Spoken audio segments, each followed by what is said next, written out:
Good evening and welcome to the Tuesday, February 24th edition of the Jacksonville City Council meeting. It is 5 p.m. We are officially underway.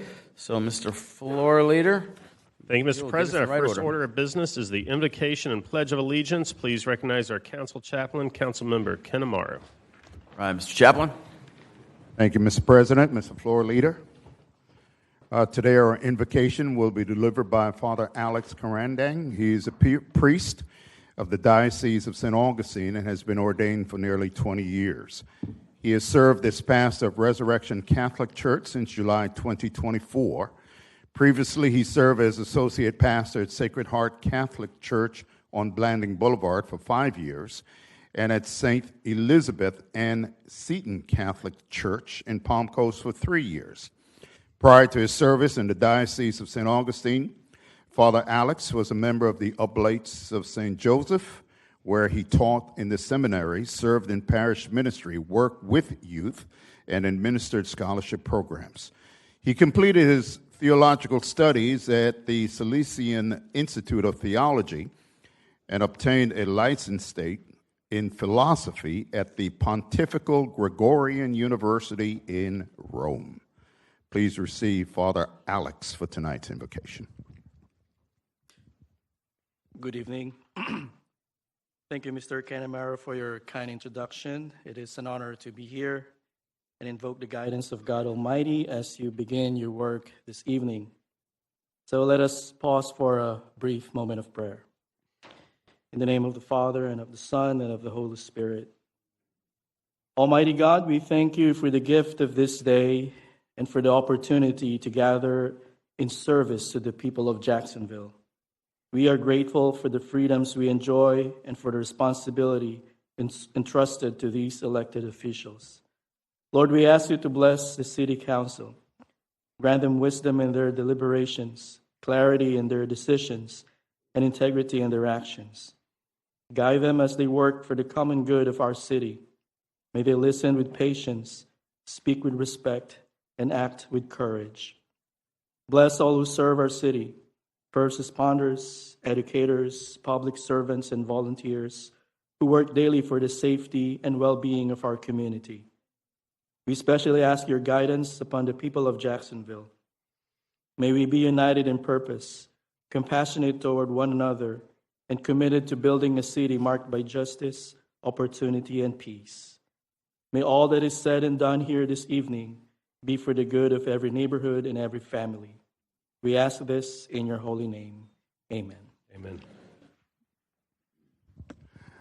I pledge allegiance to the flag of the United States of America and to the republic for which it stands, one nation, under God, indivisible, with liberty and justice for all.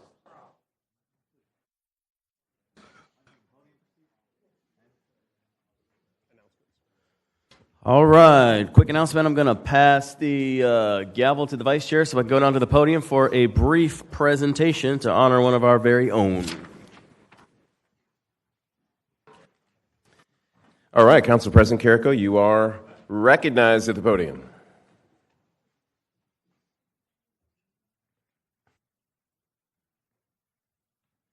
Little musical chairs here. But please welcome, or join me in honoring one of our very own, Steve Casada, who has celebrated 30 years now at the City of Jacksonville. He's our current information systems manager. Please give Steve a big round of applause. 30 years. Nice. Wow, it's a long time. Got 30 years. Would you like 30 seconds? No, I'm just going to, let's see, I got like 27 days, 6 hours, 13 minutes if I were counting, but until the retirement, so I'm good. Well, on behalf of the full body, everyone knows whenever there's a problem in the IT world, you come quick and you solve them. So we want to thank you for all that. Thank you for keeping us all technologically advanced and ready to go. So, sir, we appreciate you. I appreciate it. All right, have a great one. Thank you.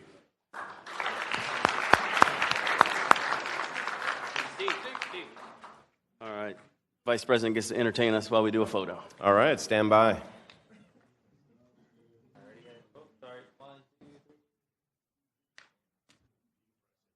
Congrats, man. All right. Me too. All right, Mr. Floor Leader, while he's walking up, let's take roll call.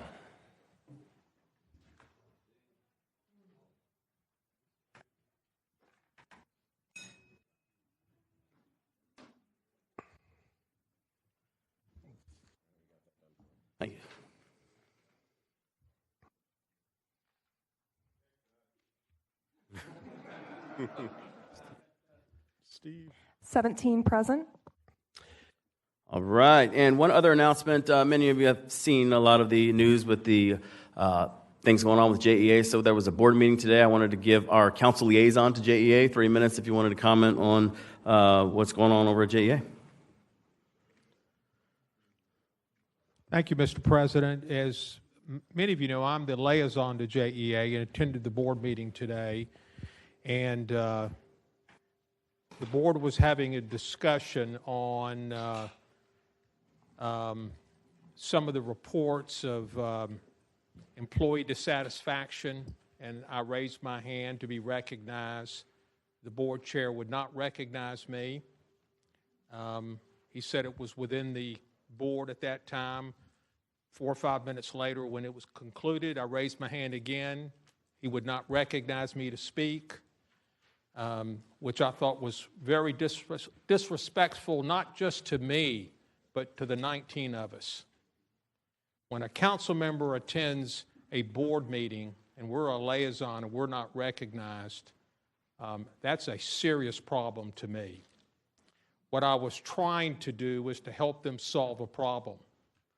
We had a similar problem within the city council not long ago, and we used an external source to provide us the information that we needed to make some decisions, and it worked out very well for us. They are suggesting through JEA that employees report through normal channels. Well, someone we know very well, Kurt Wilson, did that, went to the board chair with concerns, and was terminated within 24 hours. So what employee within JEA is going to come forward with a complaint about Ms. Cavey if there's a threat to be terminated? I think the only solution to this issue is some external review of her, similar to what we did here. It didn't take long, it wasn't expensive, but it provided us the data, which is all that I was going to try to suggest to the board. And I could not be recognized. So, Mr. President, I think we've got a problem there. We have, many of us were here 6 years ago, a few of us still, when we went through JEA, and we spent an enormous amount of time, and we saved JEA. We were sitting there at that board meeting today because of what we did, or that JEA was gone to FP&L. So it hit me harder than maybe some of you that I could not speak with the time and effort that many of us put in 6 years ago. So, Mr. President, I thank you for recognizing me. I wanted to get that on the record to all of us so we all know what happened. And I think we need to step into that situation somehow and to make sure the employees have an opportunity to express themselves. And I'll work with you in any way we can do that. Thank you so much. All right. Thank you for reporting that back. I didn't intend for this to be a dialogue of the body in the beginning of the meeting, but I do have one other council member that jumped on. If you want to take a minute, Councilman Diamond.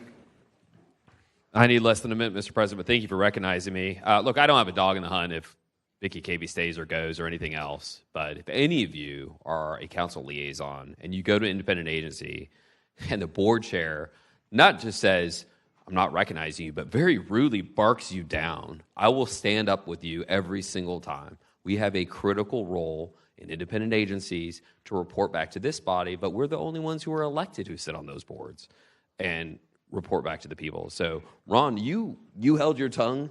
You were more respectful than I could have ever have mustered in that moment, and so I commend you for that. So again, I don't know where we go from here, but I do think that collectively the 19 of us do need to remind our boards that when someone sits there, whether it's Rockman at JTA or if it's Nick Howland over at the airport, or Ron, how he was very rudely shut down by General DeSalvo today for no reason other than Ron has got a mountain of credibility on JEA, and that's just unacceptable. Thank you. All right, thank you for that. And, of course, we'll monitor the situation and hope that board can get the job done. But if they can't, we're available to step in. Mr. Floor Leader, if you could. Thank you, Mr. President. Next up is the approval of the minutes for the regular council meeting of February 10th. I move the approval. We've got a motion second on the approval of the minutes. No one's in the queue. All in favor of the minutes signify by saying aye. Aye. Any opposed, say nay. The minutes are approved. Mr. President, we have 4 communications from the mayor's office and others. Would you like them read or filed with legislative services? Let's get those filed. Very well, sir. We have no presentations tonight, so I would like to, at this time, recognize our pages. We have Grayson Grant from La Villa School of the Arts and Stanley Zhang from the Bowles Middle School. Thank you for serving with us today.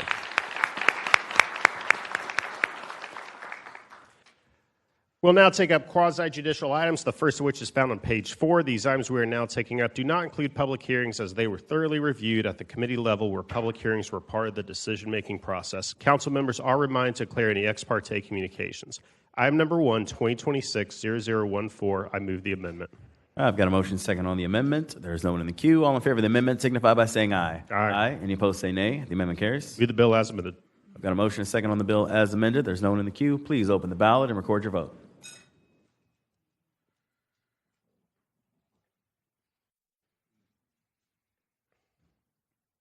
16 yeas, 0 nays. By your action, you've approved 2026-0014.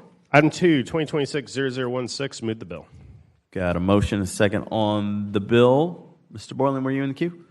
All right, Mr. Borland, recognized. Councilman Borland. Thank you, Mr. President. I stand to offer some comments with respect to our reporting, providing some immediate neighbors copies of the plans for this particular rezoning, and I just want to make sure that goes on the record. Thank you. All right, thank you, sir. There's no one else in the queue. The bill has been moved and seconded, so please open the ballot and record your vote.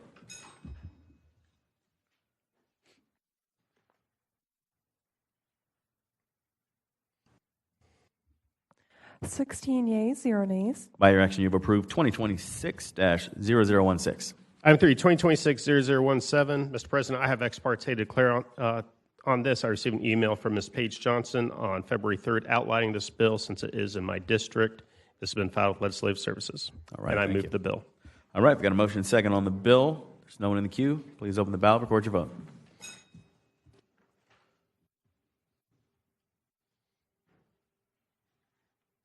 16 yeas, 0 nays. By your action, you've approved 2026-0017.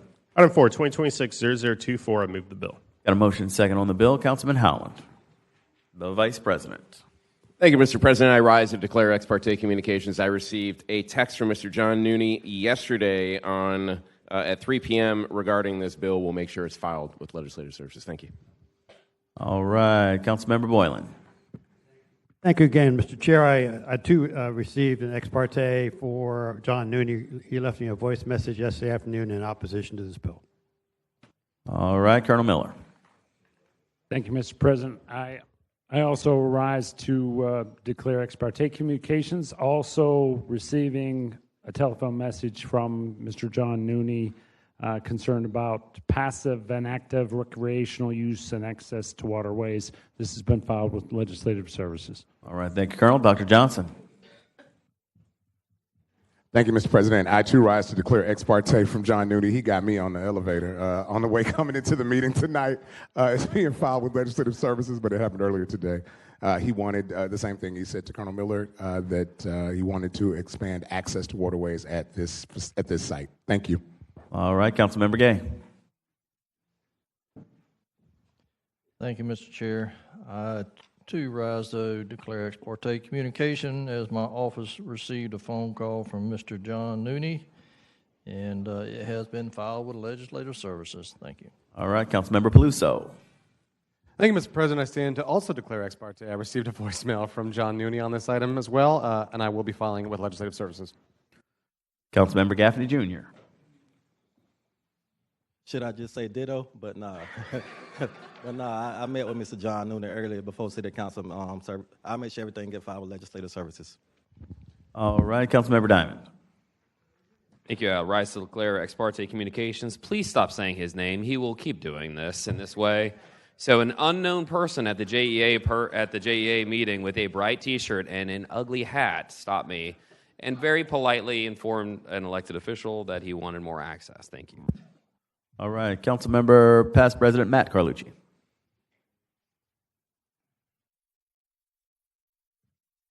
Declared ex parte with Mr. John Nooney. and I'll file it and all that good stuff. But I thought he made a good point, and I'd like to speak to the bill when it comes up, please. Absolutely. Councilmember Amaro, you're recognized. Thank you, Mr. President. Didn't want to feel left out. Did receive a voicemail yesterday from the party at hand, and it will be filed with Legislative Services. All right, that is all the ex parte, I believe. The bill has been moved and seconded, and I believe Councilmember Carlucci wanted to speak. Thank you, Mr. President. I spoke to Mr. Nooney about this. He mentioned there's a creek on this property towards the back, and I spoke to Mr. Joseph about the creek because I didn't know whether it was contaminated or whether it was a problem. He mentioned that the property is beautiful back there, and the point that Mr. Nooney was trying to make, and I know we sometimes have a little fun with him, but you know what? There's a lot of folks out in the community who have a lot of fun with us. But the point he was trying to make is the creek's beautiful back there, and it was going to be fenced off. And so I sent a text to Darrell and asked him if that's something that wouldn't be nice to leave open for people to see. Sometimes there are nice creeks in our city, and if it's something that could provide some fishing, some type of access that would be of value to our children or to the folks that visit this place, I think it's worth considering. And I told Mr. Nooney that I would bring this up tonight if I found out some information that was of value, and I think I did. And so I support this, and I wanted to validate what he brought up tonight. And we like to tease and fun, but sometimes you have to listen to everything everybody has to say. Thank you. All right, thank you. There's no other speakers on the queue. Please open the ballot and record your vote.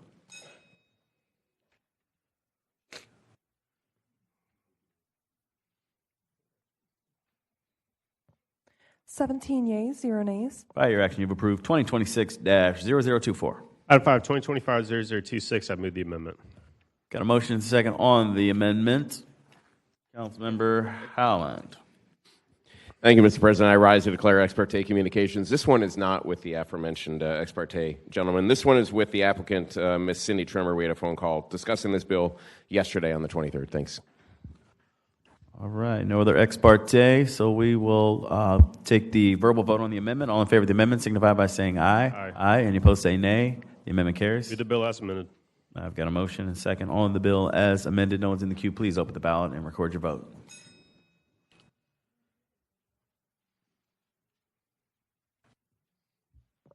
Seventeen yeas, 0 nays. By your action, you've approved 2026-0026. Item 6, 2026-0061, I move the bill.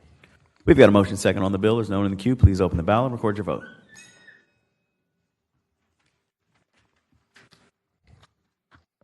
Seventeen yeas, 0 nays. By your action, you've approved 2026-0061. We're now on to page 6 to take up the consent agenda. Colleagues, if you want to be added as a co-sponsor on any item, please reach out to Legislative Services as council rules prohibit items from being pulled for this reason. Mr. Teal, would you please read the bills?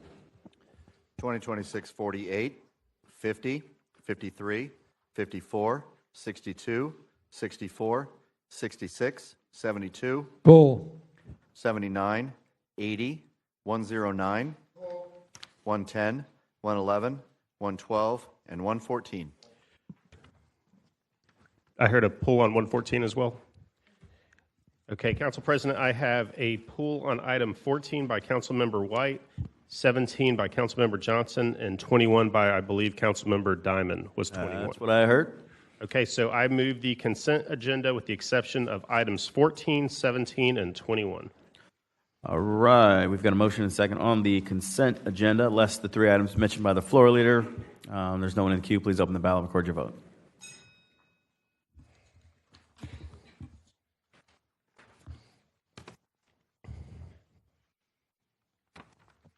Seventeen yeas, 0 nays. By your action, you've approved the consent agenda minus the three items mentioned by the floor leader. Item 14, 2026-0072, I move the bill. Got a motion and a second on the bill. Past President White, you're recognized. Yes, sir. Thank you, Mr. President. I just wanted to rise to congratulate Chief Miller prior to the vote and I'd like to offer a council amendment if we can do that. Second. All right, we got a motion second on the council amendment. All in favor of the council amendment signify by saying aye. Aye. Any opposed, say nay. The amendment for the council amendment is passed. I move the bill as amended. Got a motion second on the bill as amended. There's no one in the queue. Please open the ballot and record your vote.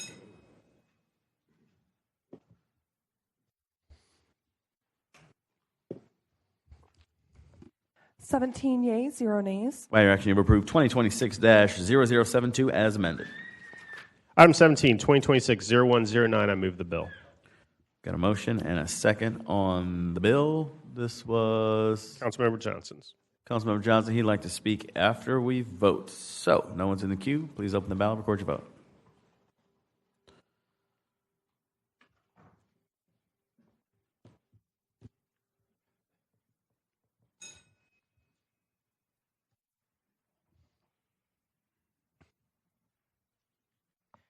Seventeen yeas, 0 nays. By your action, you have approved 2026-0109. Dr. Johnson, you're recognized.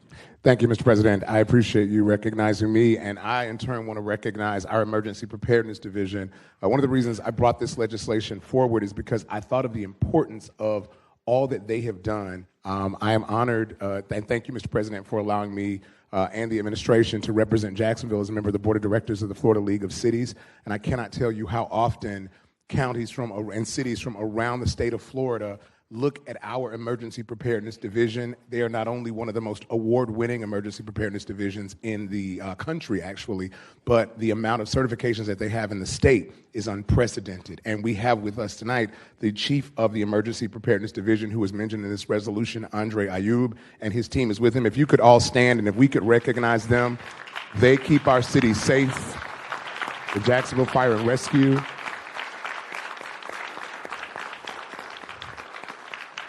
The work that you do is exemplary, and we thank you for keeping us safe. Even though we don't see you all the time, the work that you do ensures that if there is a catastrophe, that we will survive, and we're better because of it.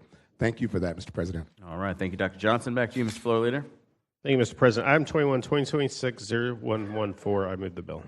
Got a motion second on the bill. Let's go to Councilmember Diamond. Thank you, Mr. Chair. First of all, I want to thank my colleague, Terrence, for introducing this. WC and I don't always agree on politics, but you'd be hard-pressed to find anybody who cares more about kids in Jacksonville than WC Gentry. He welcomed me into Jacksonville when I was put on Jack's Journey along with Terrence. He was my chair. I was the vice chair. And, look, I love this guy, and so I'd like to move a council amendment. Second. Got a motion second on the council amendment. All in favor of the council amendment signify by saying aye. Aye. Any opposed, say nay. The council amendment has been passed. Move the bill as amended. Motion second on the bill as amended. Past President Freeman. Thank you, Mr. President, and through the President to Councilman Diamond, thank you so much for those words. I do not take pushing resolutions forward lightly, and the reason why I chose this one was in the last, as a liaison, in the last meeting, WC made a very heartfelt speech to the body, and he was very transparent and vulnerable, and so I feel comfortable sharing this in this environment. And he shared that he was suffering from Parkinson's disease, and that research and studies had shown that exercise is one of the best measures of slowing it down, and so he was going to take a step back and focus on him. And that hit me so hard because I'm such a believer in giving people their flowers while they yet are able to smell them. So I want to thank each of you all for the support in this. I know it's not something he asked for, and he is probably the only person in Jacksonville that calls me Terry, and I still won't correct him. But that said, I appreciate the support and look forward to hopefully presenting it to him before one of our council members' meetings. Thank you. All right, thank you. There's no one else in the queue, so the bill's been moved and seconded. We have the amendment passed. Let's open the ballot, record your vote.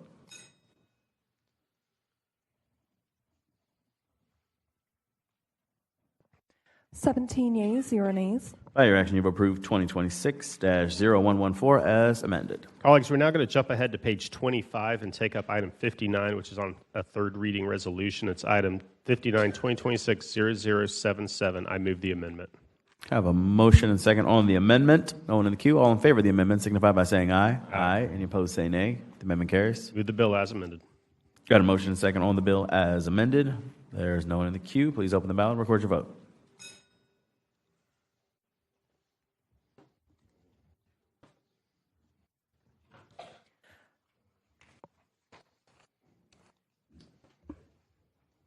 16 yeas, 0 nays. By your action, you've approved 2026-0077 as amended. Mr. President, please recognize our Rules Chair. Mr. Rules Chair, Colonel Miller, you are recognized, sir. Thank you, Mr. President. Through the President, we have just approved the following appointments as part of the consent agenda and one additional item. If you're in the audience, please stand to be recognized. To the Sex Trafficking Survivors Leadership Council, Don Thomas, Stephanie Patton, and Nicole McCall. To the Planning Commission, Mr. Sean Hall. To the Jacksonville Historic Preservation Commission, Ilya Soroka. To the Jacksonville Waterways Commission, James Hobson. And promotions, Larice Bannister to the Chief of Transportation Planning, and Chief Scott Miller to the Administrative Services Chief of the Fire and Rescue Department. Please join me in thanking all of these individuals for their service.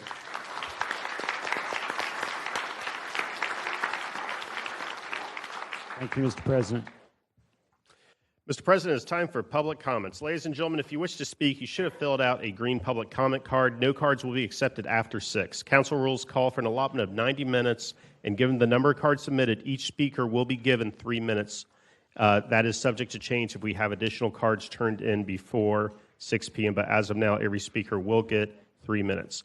I'll announce 5 speakers at a time. When I do, please come down to the front. We have a reserved seating section here, so you can get to the podium quicker. Your time will not start until you arrive at the podium, and remember to state your name and address before beginning, or you may say my address is on file. A speaker may be invited to the green room for further discussion at a council member's discretion. I'll read the first 5 names now so they can begin to make their way down. Ms. Dutchie Stevens, Ms. Kathleen Pereira, Ms. Jerry Wooden, Mr. Ronnie Burris, and Mr. Wells Todd are our first 5 speakers, so go ahead and come on down to the first couple of rows here. And Mr. Teal, could you please read Council Rule 4.505 regarding disruption of meetings? Council Rule 4.505, disruption of meeting. Any person who disrupts a regular meeting of the City Council, standing committees, special or select committees, subcommittees, or any other public meeting presided over by a City Council member may be forthwith barred, removed, or otherwise ejected in the discretion of the presiding officer from further attendance at that meeting. If necessary, due to the nature of the disruption, the audience may be cleared from the council chambers or meeting location in the discretion of the presiding officer. Any person who refuses to leave the City Council chamber may be subject to arrest. Thank you, Mr. Teal. Legislative Services, please note the start time as 5:28. And Ms. Dutchie Stevens, the floor is yours. Good evening, City Council. Dutchie Stevens, address is on file. First of all, I would like to, I would like for that to be given to Councilman Diamond on behalf of the Chief Executive, Ms. Kara Tucker, who had lost her mother. And she called me this morning and she told me she wasn't going to be able to be present to the council meeting, but I can give it to her council representative and he'll make sure that she gets it in her office in the morning. That's a live Lucky Bamboo that was put together. Lively for her because she's a true leader for the city disabled service division. And when you lose your mother, it may not hit you hard right now, but it's going to hit you down the road. And she already had thanked me and the other citizens that was a part of it. Secondly, I would like to know, Councilman at large, you started claiming that the citizens that was on them septic tanks, that they were supposed to have had the city and JEA to put them on city sewage. And Councilman at large Freeman, we haven't seen them pick back up on that because the city had to close down when that coronavirus came back out for the 26th or the 27th time. But when the city reopened back up, why hasn't any of that where they picked up where they left off from? And because we got the microchip and we don't send it to my connections because you can't start something and don't finish it. And Councilman at large one, I don't think that's your character. I wouldn't allow you to put your campaign signs in my yard if you wasn't a leader. So you need to get on that and see when is they going to pick back up because that was the city public works who paid Metro Route and had them septic tanks put in my ground. And we got the papers on it, and we sent it to my connection. I don't play, man, when it comes to Constitution and civil rights. It don't matter to me if you're black or white. The paper is white, but the ink is black. So I need you to get on top of that because there's a lot of people with them septic tanks all around this city because they did not finish all 20-something thousand citizens in the city of Jacksonville, Florida, Duval County. We need to find out what's holding that. Also, we've seen too many private, black guys opening them locks on those gates. That is not parks and recreation lots. So we need to get something done about that. Because when they come out there, which the last time was yesterday, they be parking along the city right away and they blocking people's private driveways. Man, that's going to bring that shooting back at these parks. I'm telling you now. Y'all don't hear what we hear. And y'all don't see what we see. But enough is enough. We need to get something done about that. Because the city parks are beautiful, but we can't let these outsiders mess them up and destroy them. You're supposed to, if you want to borrow the park for games and stuff, you're supposed to be charged $150 per hour. Some of them ain't being charged nothing. Thank you. Thank you. Next up, Kathleen Pryor. My name is Kathleen Pryor. My information is on file. All of us should be over the pass it and then read it kind of mindset when it comes to any bill. Literal last-minute amendments, which cannot possibly be reviewed before voting, should automatically trigger deferments or withdrawals of the bills. Otherwise, this makes the council look unprofessional and irresponsible when the vote is obviously uninformed. Also, just because the various land use and zoning planning bodies of the city pass bad bills like the morgue, the oil depot, and the slaughterhouse doesn't mean that anyone should feel obligated to pass them on the assumption that those other bodies can't be wrong or because the city will have a low chance of being sued. This implies that individual discernment and logic are dead, or worse, that no one did their homework. And for those council members who have listened to their constituents and after presenting competent, substantial evidence cannot support a bill that will have adverse impact on their district, why do these bills get passed anyway? This only discourages the citizens since this is not how things should work. The win-win proposition then would be to codify the 1995 Neighborhood Bill of Rights, which could either reduce or eliminate controversies in the future. On another note, entertainment sections of the city with special hours of operations are smart, but only if those areas are limited in scope so as not to interfere with residential neighborhoods, like how Ordinance 2026-63 was originally written. However, the amendment to this bill, which will interfere with the Brooklyn residential neighborhood, is bad business and should be voted down by the council. Finally, please support 2026-0137. It just makes sense for the council members to be present during committees and council meetings to do the city's business, which they were voted in for in the first place. Thank you. Thank you. Next up, Ms. Jerry Woodham.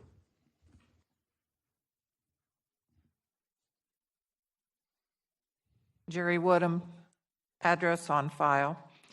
I'm here to stand against 2026-0107, adding more storage units to that area. It's a dangerous intersection.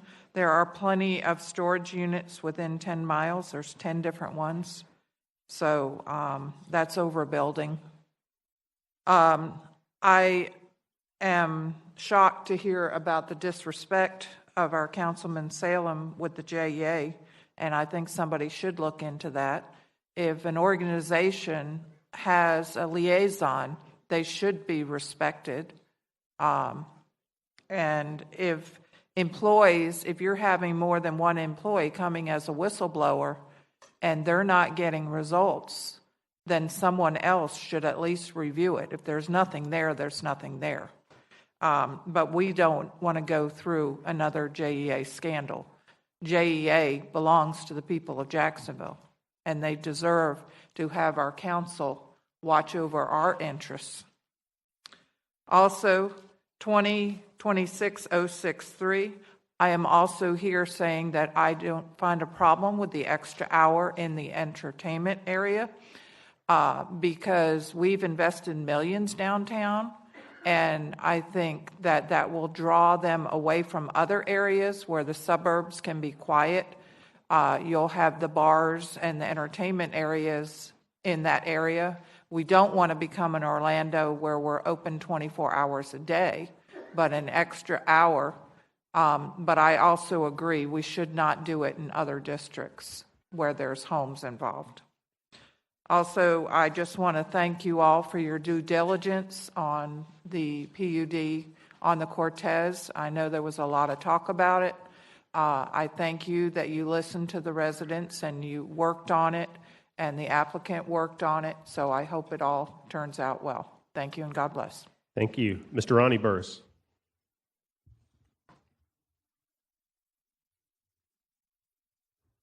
Hello, my name is Ronnie Burris, and my address is on the file.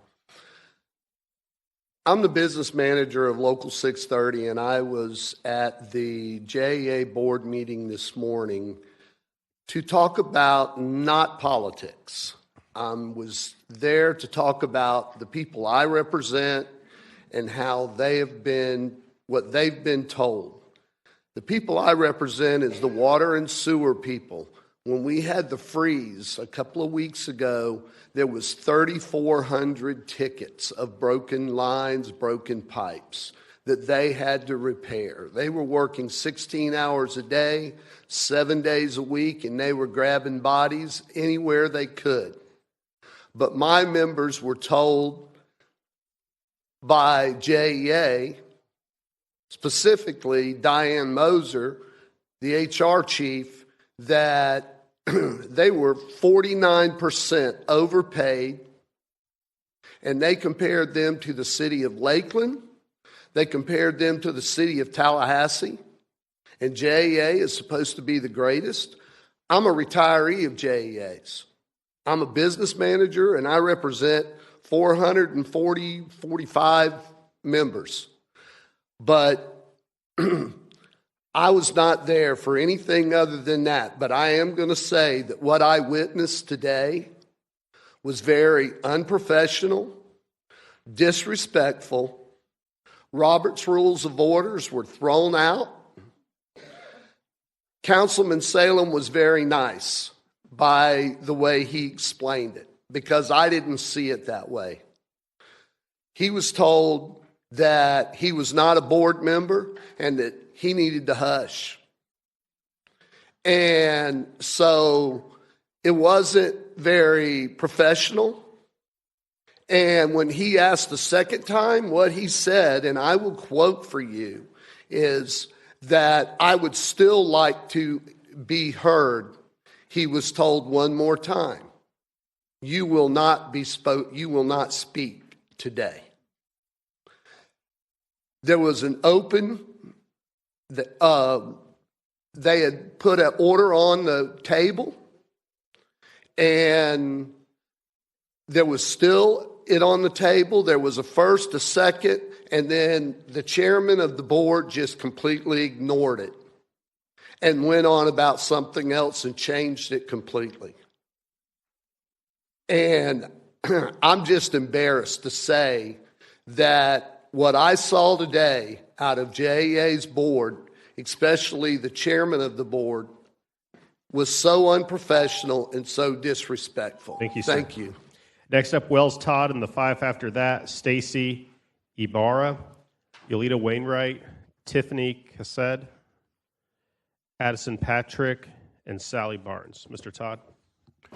My name is Wells Todd, and my address is on file. Scandal and corruption surrounding JEA should not come as a surprise to people of this town.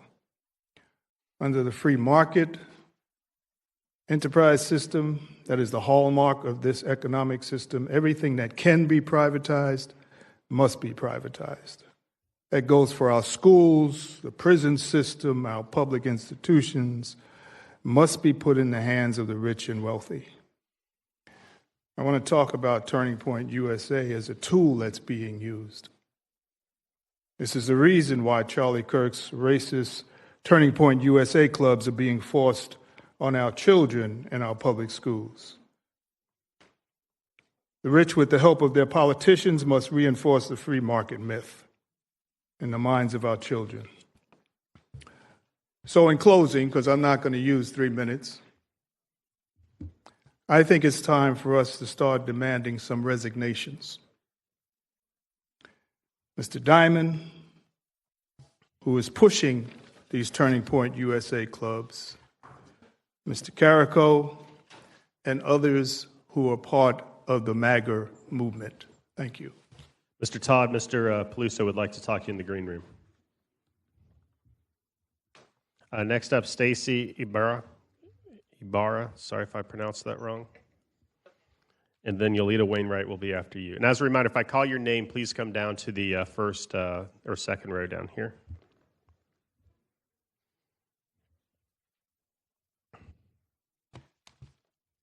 All right. Good evening, ladies and gentlemen. Forgive me if I babble a little. I'm very nervous public speaking. So my name is Stacy Ibarra. My address is 711 Edison Avenue in the Brooklyn district. And I am here to be in agreement with hoping that you do pass the ordinance on hand for Brooklyn. Downtown is made up of 8 districts, as you all know, flanking Riverside's northeast curve on both sides. Each district offers a unique, captivating history.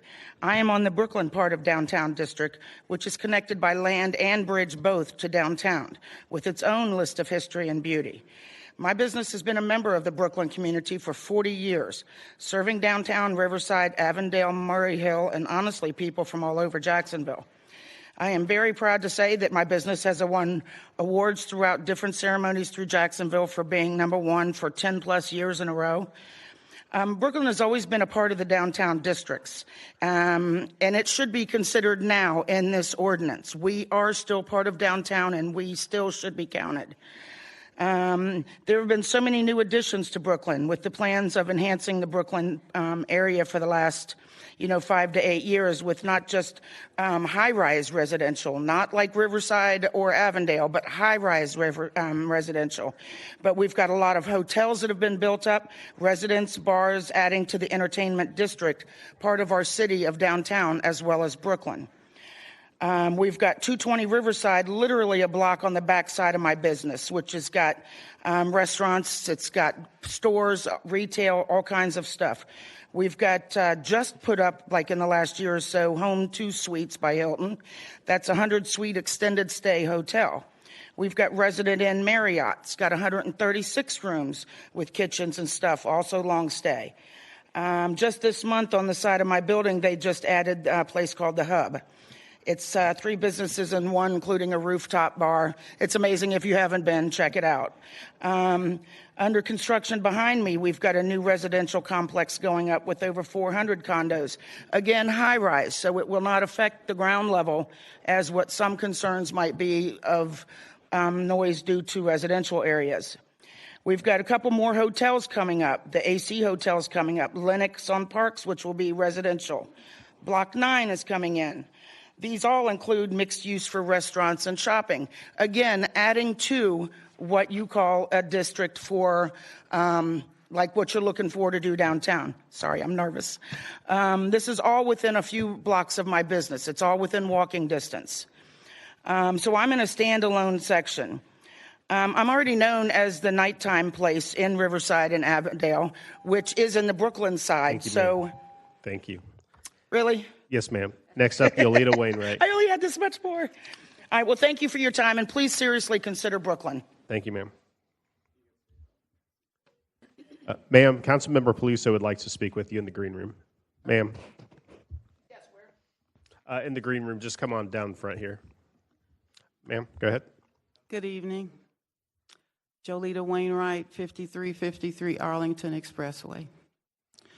Good evening. Greed should not take the place of need, but it seems to continue to guide this group. You're supposed to represent the wishes of your voters, but you, like many times our chairman, which should be removed, take the side of friends rather than the people you represent. As our great leader, the late Ben Frazier, would say, I've been called by God to do this, and you all are too. How can you build a Publix right next to where all the homeless hang out? Or maybe you will transport them to a facility, okay, that will deal with their mental and personal issues. And I want to give a high note to Jennifer Paramore, who leads the fire department and are the first to deal with the homeless, and they're doing a great job, but they need more help. She's not a social worker, she's a fireman. Or when are we going to, or when all these high salary apartment dwellers, I don't know where they're coming from, move downtown, will they still be passing the homeless by? While you're passing out money to non-Jacksonville developers, enhance the budget and put money back where it is needed. Low-income housing, medical facilities, shelter, daycare programs, because when they're let out from the shelters at 6:30 in the morning, you know where they sit, on the benches, on the ground. The Bible says there always be the poor, but does it mean poor in money or poor in spirit? That may mean that many of us are poor and don't even realize it. Thank you. Thank you. Next, Tiffany Cassed. Is Miss Tiffany here? Okay, Addison Patrick. And then Sally Barnes. Good evening, Mr. President and the Council. My name is Addison Liberty, and my address is on file. 2 weeks ago, I came to City Council and spoke about how we must hold our government accountable and that we should expect transparency. I would be a hypocrite if I did not address the elephant in the room. I am here because of the separate but overlapping accusations of misconduct in our local government. This has created a crisis of confidence in our city's leadership. Even the appearance of a conflict of interest or personal gain at the public's expense is a violation of the trust of your constituents. An official currently under investigation for a conflict of interest must immediately recuse themselves from all discussions and votes related to those interests and leave the room. Since these scandals involve both the executive and legislative branches, we cannot trust an internal review. We need an independent third-party auditor. Those in leadership on City Council should consider temporarily stepping down until the completion of a third-party investigation. The youth are watching, and we need to provide them with role models who have honor and integrity. I look forward to working with Councilman Johnson and Peluso on the interactive forum that we discussed at the last council meeting. Thank you for your time. Have a good evening. Ma'am, are you Miss Addison Patrick or Addison Liberty? Addison Liberty Patrick. Okay, can you say your name because you did not put your address, or I'm sorry, can you say your address because you did not put it on the card? Yes, 12334 Atani Way. Thank you very much. You're welcome. Next up, Miss Sally Barnes, and last call for Miss Tiffany Cassed. Is she here? Okay, she did not write what she wished to speak about, so Miss Sally Barnes, you're up.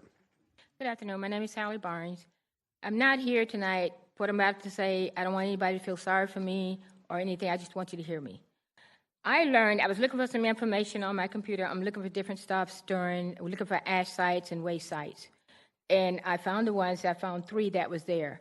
And there's one on Forest Street where my daughter went to school. My daughter died of a mysterious illness at that waste site. And they have 3 of them. And I looked at this list of waste sites, and most of these waste sites are in the predominantly black neighborhoods. And there's one coming from Ashley Chemical Company through my yard now. I had 2 dogs die there. I've said this before. Losing a child is something you don't never get over. You live with it, but you don't get over it. And she was an honor student, elementary, high school, college. She taught 6 years before she died. It was some kind of mysterious illness. Then they went back. They took some of this stuff up. Now they built another school there on that junk. That stuff is still there. They didn't take it all up. I read about the site. They take 2 inches of soil out. That's not enough. That's not enough. And the only thing draining through that ditch now is the stuff from the Ashley Chemical Company's test wells coming through there, through my house. Who else's kid going to have to die before somebody take and do the right thing and stop this mess? This is crazy. I wish I hadn't found that because I'm still upset when I found it. Because that should never have happened to anybody's child. They paid a lot of people. You can't pay me enough for my child. They paid a lot of people when they found out what was going on. But you can't pay me for that. There's no amount of money worth a child's life or anybody else's life. And if they don't do something about Ashley Chemical Company, this is going to happen again. It's going to happen again. Those ponds that they dug out there, they're not draining. The ditch that they allowed Ashley Chemical Company to put through there, it's draining through there. Already killed 2 of my dogs. My neighbor had breast cancer. She's sick. Somebody else I know had cancer because they was building something, trying to keep that water from tearing up their houses. It's just ridiculous. I don't know what you all can do. I'm not asking. I know somebody they can talk to stop that ditch up from Ashley Chemical Company because it's still contaminated. I have the report. There's a lot of things in there. I talked to one of the people at Ashley Chemical Company. She says, we're cleaning it up. But why are you cleaning it up, sending it through my neighborhood? Why not stop it up and clean it up? Why you got to send that water through there and going down into the McCoy's Creek, which they're trying to develop for the Emerald Trail? When are they going to stop? I don't know what you all can do. I don't know your jobs. But I know one thing. Somebody's child losing a life because of negligence, and I call it negligence. And I didn't know that until I was looking for this stuff, looking through there, checking things out for chemical waste sites. And I saw Forest Street on there, Forest Park. My child was a teacher. She didn't get to teach long because she died of some mysterious illness. This shouldn't happen to nobody. Ms. Barnes, can you say your address for us or say it's on file? It's on file. Thank you. Next up, Samantha Series. Ms. Barnes, Councilmember Matt Carlucci would like to talk to you in the green room. And then next up, come on down, Samantha Series, Evan, I believe this is Raja, Denise Scott, Nancy Murray Settle, and Denise Cook. So, Ms. Series, you have the floor. Samantha Series, address on file. Of course, I'm here today to talk about some rezoning and my concerns with overdevelopment in Jacksonville and Florida in general. I think that we really need to decide how we want to move forward. I think that we have a 2045 plan that we're supposed to be following. From what I understand, that's what we are supposed to follow. It's called a comprehensive plan for a reason. And we are allowing these corporate elite developers to do whatever they want. They ask for rezoning, no problem. They want to build these homes that are not affordable, and they build them on the smallest lot possible, the smallest lot you'll allow, which is sometimes 30-foot lots for $300,000, $350,000. That's not an affordable home. Jacksonville needs affordable housing. It doesn't need rampant development. It needs controlled, responsible development. We have empty buildings downtown that we could ask the developers to look into. Maybe they could renovate them, make some mixed-use housing, do some, stores on the bottom floors and then apartments on top. Make them affordable homes. I know it's hard to make creative solutions, but you all are supposed to represent the city of Jacksonville, and we want you to provide affordable homes, not just tear across natural land, change rural areas to 30-foot lots. That's not affordable housing. That's not what the people want. They say the market necessitates this. When I asked what the market is from a developer's representative, he said that's who bids on the land. So the developers are creating the market that they say Jacksonville needs. So I think we need to take a closer look into who is buying up Jacksonville, how we are letting them rezone, amend the Flume 2045 comprehensive plan. I think it's a serious issue. And it's not just a Jacksonville issue, it's a Florida issue. And again, as I've mentioned prior to this, our aquifer is under danger. According to the St. John's Water Management District, the Floridian aquifer is being depleted primarily by overpumping to meet the need of high water demands of a growing population. That aquifer is going to run dry. What do you think happens once that occurs? We need water. Thank you. Next up, Evan, Rajta, R-A-J-T-A. Apologize for probably mispronouncing that. Evan, excuse me. Evan Wright, address is on file. Good evening, President Carrico and council members. I'm here to speak on Bill 2026-0063.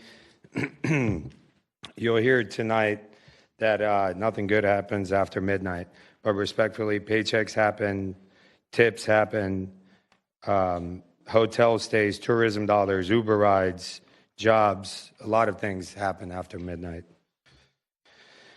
Currently, right now at 2 a.m., we turn the lights on and push thousands of people out simultaneously. At 3 a.m., closing staggers exits. It reduces congestion and actually makes things safer. And speaking as someone that has venues in Orlando and Miami, later hours aren't experimental, they're standard. Downtown Jacksonville is on the edge of something big. Four Seasons is coming. The Stadium of the Future is coming. Pearl Square rising.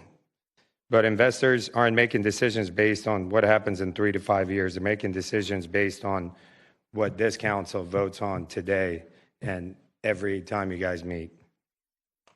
Passing this says that Jackson believes in its downtown right now, not someday, not after construction, but right now. This bill isn't about nightlife, it's about momentum. And downtown momentum is building, so let's continue to fuel it, and let's pass 2026-0063. And if you guys have any questions, more than happy to take any. Thank you. Thank you. Denise Scott.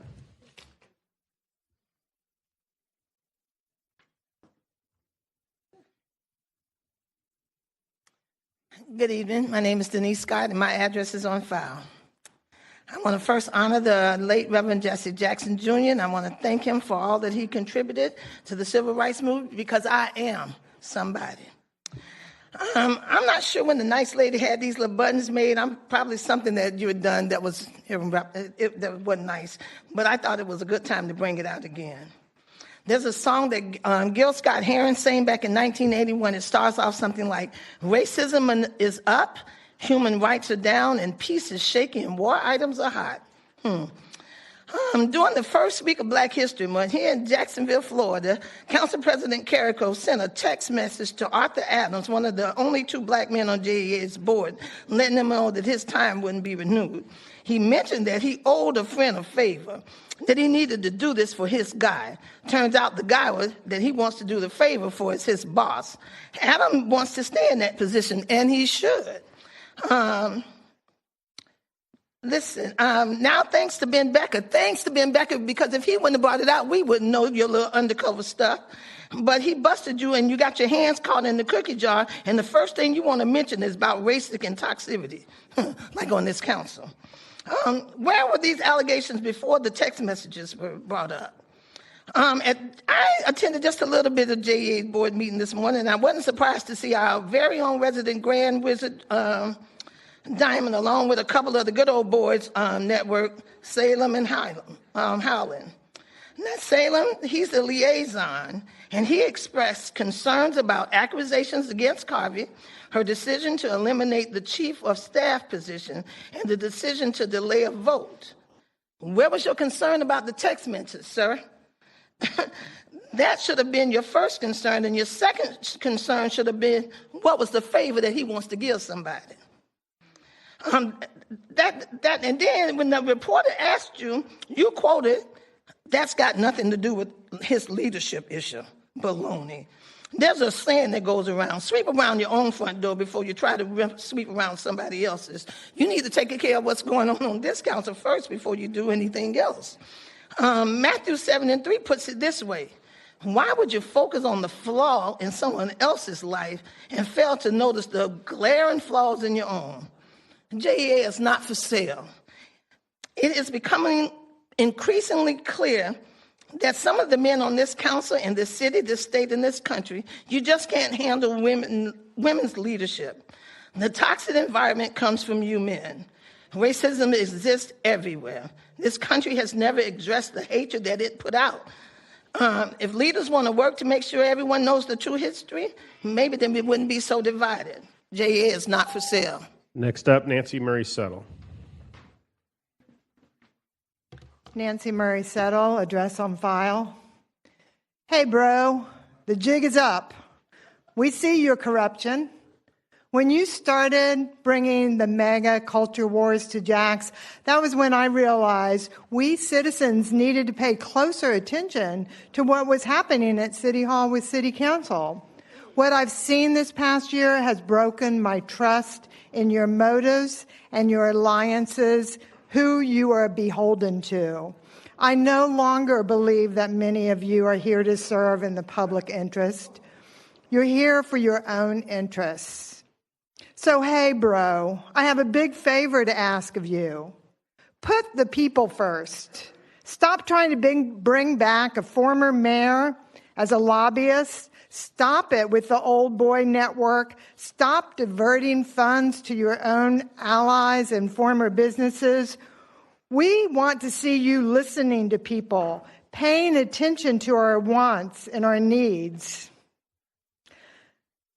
The City Council President attacked JEA leadership and then expects City Council members to be welcomed at the board. It just doesn't really add up. Fine. Well, another thing, I'm glad that City Council is now actually embracing diversity, equity, and inclusion. I thought you guys were totally against that. I don't know what has changed, but I see you're recognizing March as Irish American Heritage Month and Greek American Heritage Month. So, wow, we're now open to diversity in education. Maybe, maybe not. I will say that I am not in support of 26117, the sacred cow of police and sheriff's office. I don't think the $73,000 should be taken out of the general fund for the bomb robots and trip to the FEMA conference. FEMA is no longer even there to support American citizens in an emergency. By executive order for 3 years, DeSantis has used FEMA funds for immigration purposes to round people up. It's wrong. And in ending, I do support the earlier call for the resignation of Diamond and Carrico and any other council members who continue to bring toxic MAGA culture into the city that I love. Ma'am, can you give us your name and address, please? Nancy Murray, address on file. Thank you. Denise Cook, and then after Denise, it'll be Anthony Brown, John Nooney, Jamie Travis Leonard, Timothy Johnson Sr., and Vicki Littler. I'm Denise Cook. My address is on file. I don't have as much fire and brimstone as some of the previous speakers. What I do want to talk about is our city. Is our city ready for the growth that's taking place? Is our city dealing with the shootings that happened this weekend? Is our city dealing with the children that are part of these shootings? You had 2 shootings. Well, we had more than 2. We have multiple every day. But, you know, what are we going to do? We're adding growth for UF. We're adding growth with the Diamond Lagoon. You know, 4,000 houses out in the woods with no streets to take people anywhere. With no, you know, what are we doing? Are we planning our growth correctly? And as our growth is happening, are we taking care of what's being destroyed and people are moving out of, so that we have abandonment and a blight in our older neighborhoods? We can help people understand the things that are happening if we look at our CPACs, if we redo our CPACs and make them fair and equitable, so more than 143 people total are on our CPACs representing our entire city. That's shameful. Our neighborhood Bill of Rights that we've been back and forth with for the last 25 years needs to be put in place so we can hold some accountability, so we can understand. You know, none of us are here saying we want you to do everything. Most of us are here saying we want to help. And we do. The good news is that 2027 is coming right around the corner, and we have an opportunity to replace close to half of the city council. And, you know, I think based on the conversations that I've listened to for the last 3 years here, that change is coming, and that change needs to be happening. I think that if you go to either party's, Democrat or Republicans, functions, and you listen to what the other is saying about their teams, there's a lot of people that are running a little bit scared and worried about who's going to take over the city. So let's all group together and make us take over the city. Let us work together. How hard is that? We do it every day at work. I don't get to talk about the things I don't want to talk about at work. I have to work and do my job. That's what we all need to do. And we all need to do it together. And we need to uphold the things that we say. We need to. Thank you. Next up, Anthony Brown.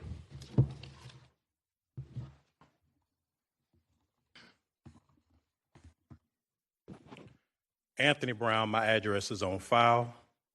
Just wanted to talk about some pillars in our community, Edward Waters University, as well as J.P. Smalls, and some other things that I'm going to address too briefly. But I want to start with Edward Waters University. I'm proud of the university, even though I didn't attend, but I understand that the City Council is in discussions of allocating funds to Edward Waters once again. You are dealing with a crazy president that's over there. In my opinion, he is more problematic than anything. And, I don't want to let City Council off the hook all the way, but, that community is still devoid of resources, whether you deal with him or not. And I would like to see us kind of allocate more funds and resources to a food desert, a community that is hemorrhaging bad, and the example of redlining versus going back and forth with that president that's over at Edward Waters. If he was truly a team player, he would work with you about, what's needed for those residents and what's needed for those students. So I think you need to leave him alone, stop playing games with him, and do more things that's involved in that community in terms of, access to food, better living conditions, et cetera, et cetera. The other pillar of the community I want to talk about is J.P. Smalls.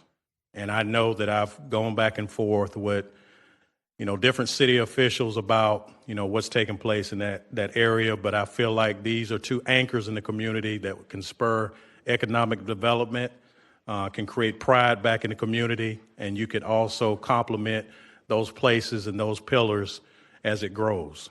There are a lot of people who are proud. There's a lot of history that's in that area. We want to see it preserved, but we want to see economic development spurred off of those two pillars in the community. The last thing I want to talk about is EPA in this city. If you Google EPA and you Google contamination, Jacksonville, Florida, unfortunately comes up more than, we want to be proud of.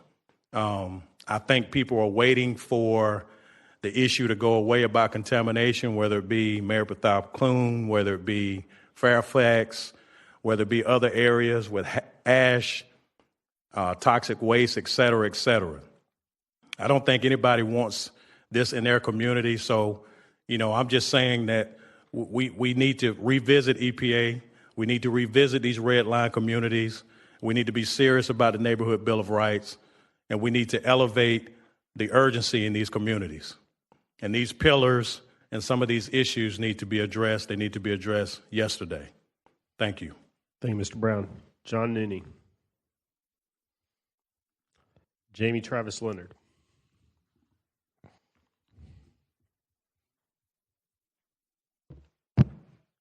Good evening. Okay. Good evening, City Council members. I love seeing so many empty chairs. Just fills me with so much joy to be up here and know I'm being listened to and heard. My name is Jamie Travis Leonard. My address is on file. Residential development must address housing affordability if it is to serve the entire Jacksonville community. We've been preaching this since I've been coming here.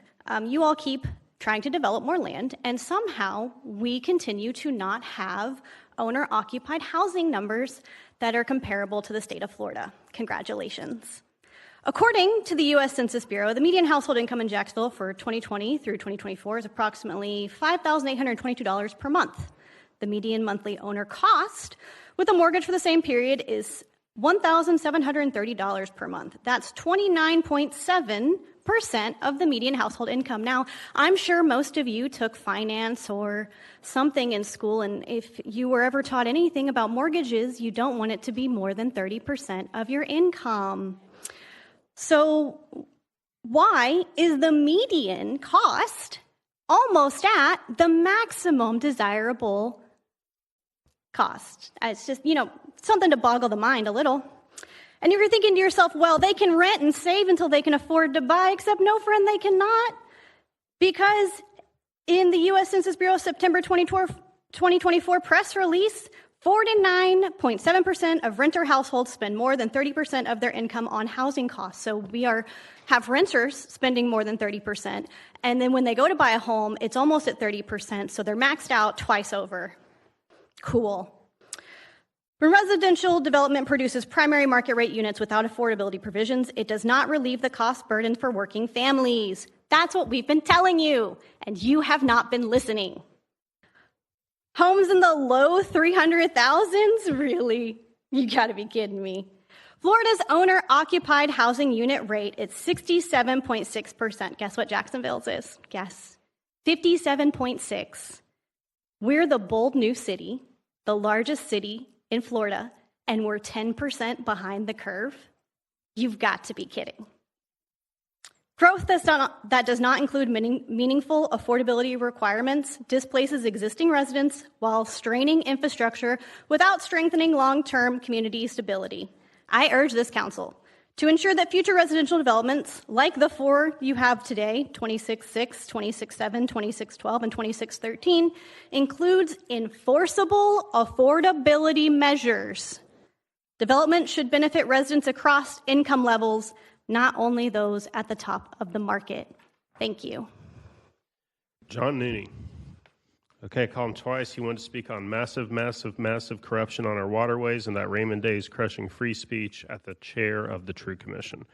Timothy Johnson. And then Vicki Littler.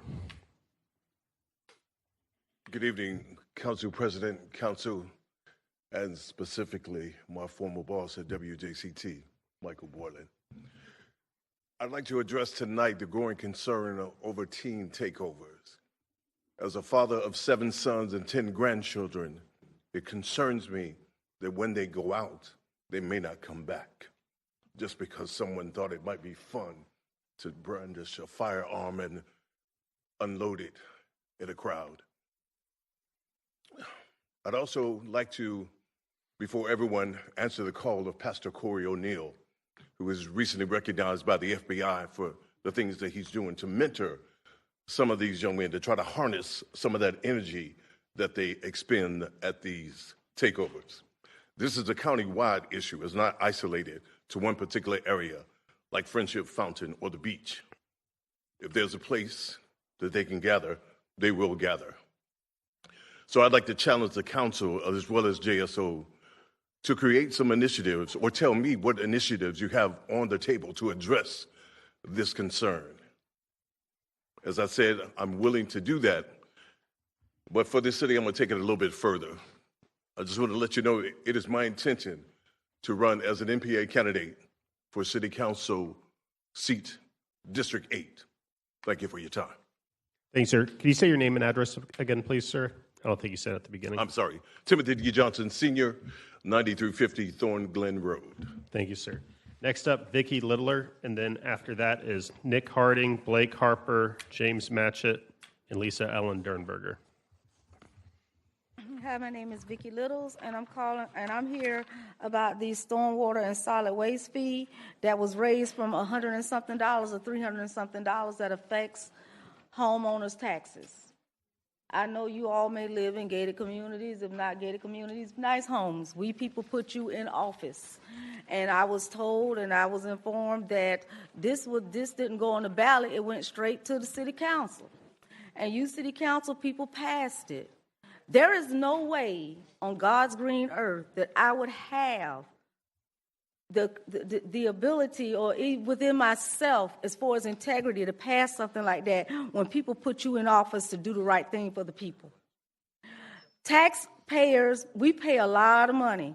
And homeowners' taxes to add $300 and something onto house taxes, that right there in an economy that what we're in, where people can barely even afford a place to live, I'm telling you guys, how in the world could you even have the heart to do something like that and we people put you in office? I called my council member's office. I'm told, well, you need to come to the meetings. You need to do this. You need to do that. Why you going to give me homework when we put you in office to make the right decisions for us? Everybody can't come to these meetings. People work. And if we put you in office, we shouldn't have to be here for you to do the right thing. So for you to pass something like that, to put on us from $100 and something to $300 and something extra on our homeowners' taxes, we put you in office not to do such a thing like that, and then you refuse to put it on the ballot. That's something that should go to the ballot. Anything that's going to raise taxes for the taxpayers, it needs to go on the ballot for us to vote on. Not for you guys to sit up there and make it. You probably can afford it, but we can't, and we put you in office. So I want to know, how do we find out who voted for it? Where can I go to find that out? And I shouldn't have to call my city council, and the only thing I get is, you need to come to the meetings. You need to participate. You need to. If you're going to give me homework and work on top of the freaking job that I already work every day, I don't need you in office. We need people in office that's going to make the right decisions for the people. We the people. And for you guys to vote, y'all voted and passed that without us. Without even saying, well, let's put it on the ballot. And it only takes 10 votes. Why it only take 10 votes to pass something like that when it's way more than 10 of you guys? And why we got so many empty seats? I guess the empty seats are because, hey, we come when we feel like it. We put you in office, you need to be here. You need to make the right decisions. And I do know somebody else that's in another district that has already had it to where it's supposed to be put on the ballot, I think, in November. Councilmember Carlucci would like to talk to you in the green room. Who want to talk to me? Councilmember Carlucci. Nick Harding.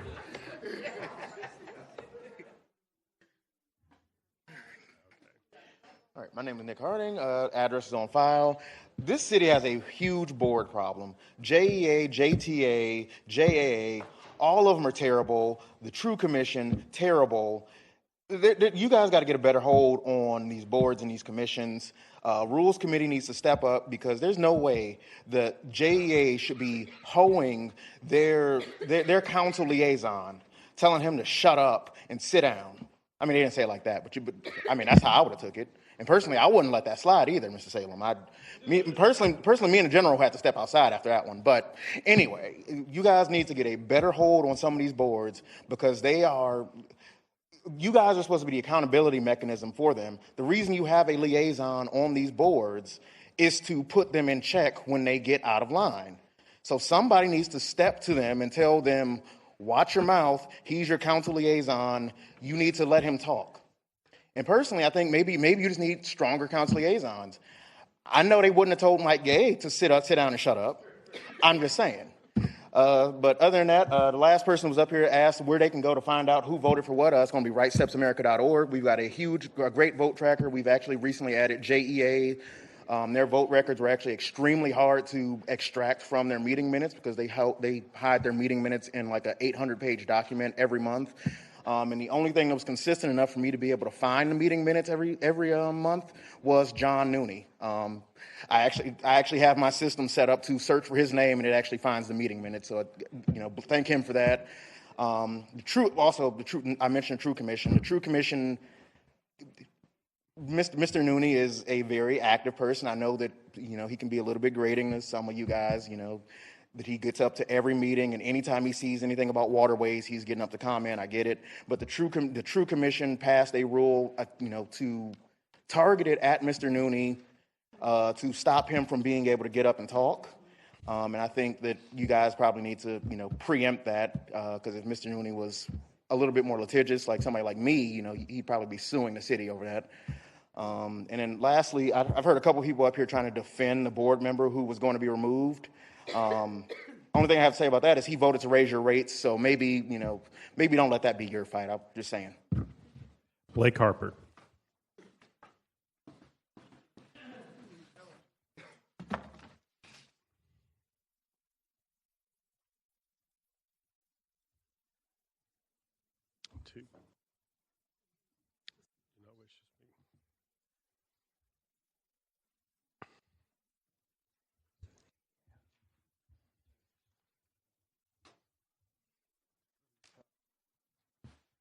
Blake Harper, information on file. Tonight I am going to engage in my constitutional right of personally directed speech.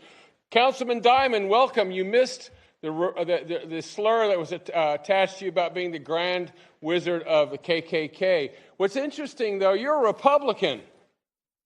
The KKK were Democrats. And Robert Byrd, a Democrat who both Hillary Clinton and Bill Clinton shook hands with and was all agog with, the Democrats. So what we're going to do tonight, since tonight's Black History Month, we're going to set the record straight. And you've seen this before. Okay, so first of all, the Dred Scott decision. The Dred Scott decision was made up of, the Supreme Court was made up of Democrats. The Compromise of 1877, let's talk about that. Because the Compromise of 1877 destroyed all the good work that was accomplished by Reconstruction. What the Democrats did is they held the nation in the election of Rutherford B. Hayes hostage to get the federal troops out of the South. And when they got the federal troops out of the South, what they did is they instituted Jim Crow laws. They instituted black codes. They instituted separate but equal. They reinstituted the culture that these people back here, the Take 'em Down Jacks people, are talking about in terms of erasing history. So really, what's going on with this erasing history? What are people trying to do? They're trying to erase the fact that the Democrat Party has been the party of racism. Frederick Douglass even so much as said that. So what are the Republicans? Well, they want to call the Republicans racist, but the reality is the Republican Party was and continues to be to this day to be the party of freedom, the party of the Constitution, of free speech, and of liberty. Civil Rights Act, Voting Rights Act. There was a guy by the name of Strom Thurmond. The longest filibusters ever known were from Strom Thurmond, a Democrat, against the Civil Rights Act in 1956 and 1964. Who is the party of freedom and liberty? Who is the party of segregation? It's not a matter of skin color, folks. It's a matter of party color. And I'm glad that I'm a Republican. God bless you all. Next up, James Matchett. And then after that, our last speaker will be Lisa Ellen Dernberger.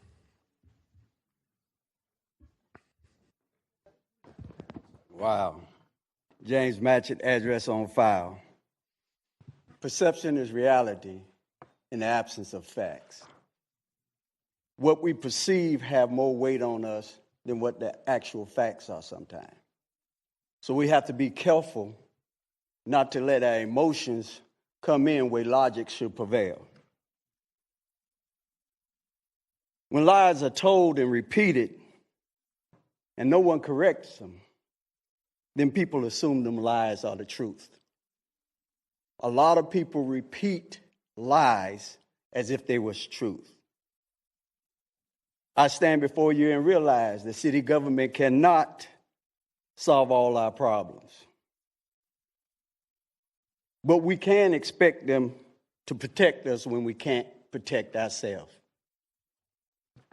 That's my call tonight. To protect and preserve our communities. To fulfill the promise of equity. To be good stewards of our environment and our society. Provide much attention. What's not lost on me is our vote and voice have been diluted when they gave money a vote. Anytime money comes in the room, votes go their way. Our city is struggling. Our youth are running rampant, not because of lack of supervision, but for lack of provisions. The mob mentality that y'all want to call is just excess energy that could be served better if we had something for them to do. If we structured more programs and fund them for our youth to do, then they wouldn't be doing these mob flashes that we all hate against. Adult supervision.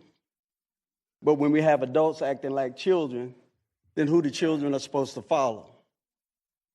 Again, a lot of those are problems that won't be solved in this chamber. But initiatives can be started out of this chamber to make a difference. As we continue to go on and build out our community and we give the investors and tell the investors that, yeah, your homes are running, we need to take care of our street. Let's start there. Something that everybody could agree that need to be done. I heard this phrase, I like this phrase, and I'm going to use it. Fight for 50. Let's resurface roads.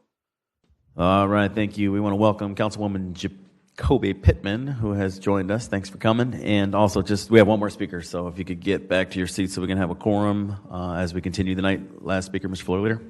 Ms. Lisa Ellen Dernberger.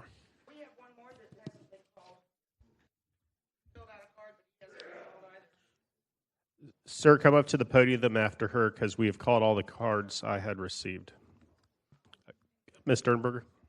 Good evening, councilwomen, councilmen. My name is Lisa Ellen Dernberger, and my address is on file.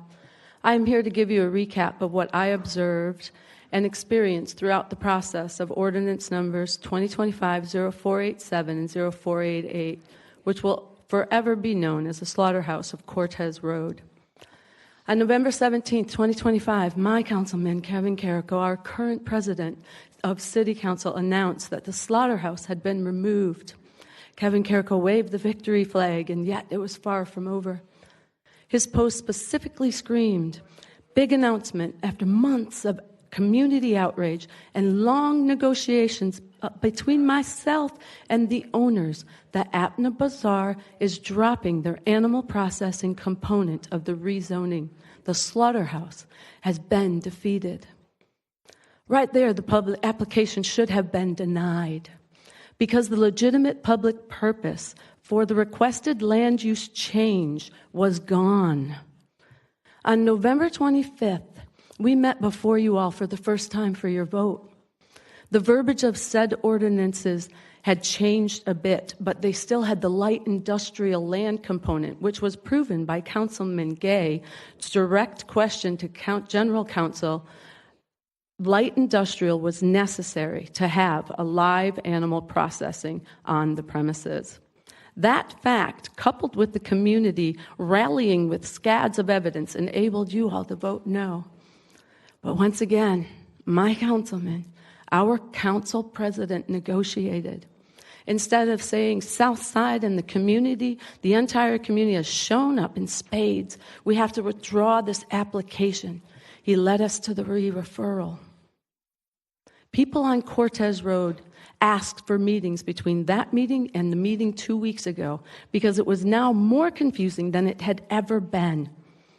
When our councilman's aide called me to say we were going to have a meeting, I was ecstatic and called two people. It went through the phone lines like electricity. There were so many people calling for a meeting, they canceled the one instead of having 10 more. It took an absurd amount of time to get the actual PUD that would come before you 2 weeks ago. The last straw was my councilman. The current council president did not even stay for the proceedings 2 weeks ago. He excused himself in the beginning. I will end with this. Thank you to all of you who are striving to do better, to serve and protect. The balance of freedom truly rests in your hands. And we all should be striving to hear those words from Jesus, "My good and faithful servant," not "workers of iniquity, I never knew you." Thank you, ma'am. I'm going to read the do not wish to speak. It's my understanding that someone does wish to speak, so if you've changed your mind and you do want to speak, just come on down. Catherine Del Rey did not wish to speak, but opposes 2026-0107. Martin Sanguetti, I'm going to do my best there. Sir, you now wish to speak, correct? I do. You do wish to speak. Come on down then. And you'll get your 3 minutes. Please say your name and address at the beginning. My name is Martin Sanguinet, 711 Edison Avenue. I'll make it short, quick. It's about the bill 2026-0063. I believe that if we have longer alcohol sales past 2 till 3 o'clock, it would bring more business to the Brooklyn area. I'm not opposed to downtown having the ability to serve until 3. However, I feel it would benefit our community in Brooklyn if we could also serve until 3 a.m. as well. Thank you. Thank you. The last 2 cards I'm going to read also did not wish to speak. Samad Adia, they support Bill 63, and then also Brianna Bodea also supports Bill 63. That concludes our public comments. So with that, it is now time for public hearings. Going on to page 11, council members should declare any ex parte communications. Anyone in the crowd wishing to speak on the following bill should have completed a blue speaker card, and you will be allowed 3 minutes to speak. You may state that your address is on record, but you're encouraged to be more specific, as that may impact the weight given to your comments. Like public comment, a speaker may be invited to the green room for further discussion at a council member's discretion. Mr. Teal, could you please read the bills? 2026-60, 88, 89, 90, 91, 92, 93, 94, 95, 96, 97, 98, 99, 2026 100, 101, 102, 103, 104, 105, 106, 117, 118, 2026 6, 7, 8, 9, 10, 11, 12, 13, 22, 23, 27, 28, 29, 58, and 59. All right, let's open all these public hearings. Item 22, 2026-0060. I have 1 speaker card, Scott Schultz. And for those in the audience, if there's any bill you wish to speak on during public hearings tonight, I would ask that you go ahead and come on down, sit in the first couple of rows. Mr. Schultz. Good evening, Mr. President, members of the council. Scott Schultz, 10034 Heckscher Drive, Jacksonville, Florida. I own a single-family home adjoining this residence of the subject property. I don't really know the gentleman requesting to do this rezoning. Only occasionally wave to him when we're on the dock. So I only have 2 comments. Number 1 is that I support this reasonable request that he wants to do with his private property. And number 2, having been through some of this myself, for him to feel like he would have to hire Paul Harden to accomplish this seems unreasonable. Don't know what drove him to that, but I would hope that our city departments would do all that they can to support private citizens trying to do reasonable things with their private property. Thank you. Thank you, sir. I have no more speaker cards. Public hearings closed. I'm 23, 2026-88. I have 1 speaker card, Travis Moss. And just a reminder, if you wish to speak on any public hearing tonight, we would ask that you come on down to one of the first couple of the rows down here. Travis Moss, is that you walking down, sir?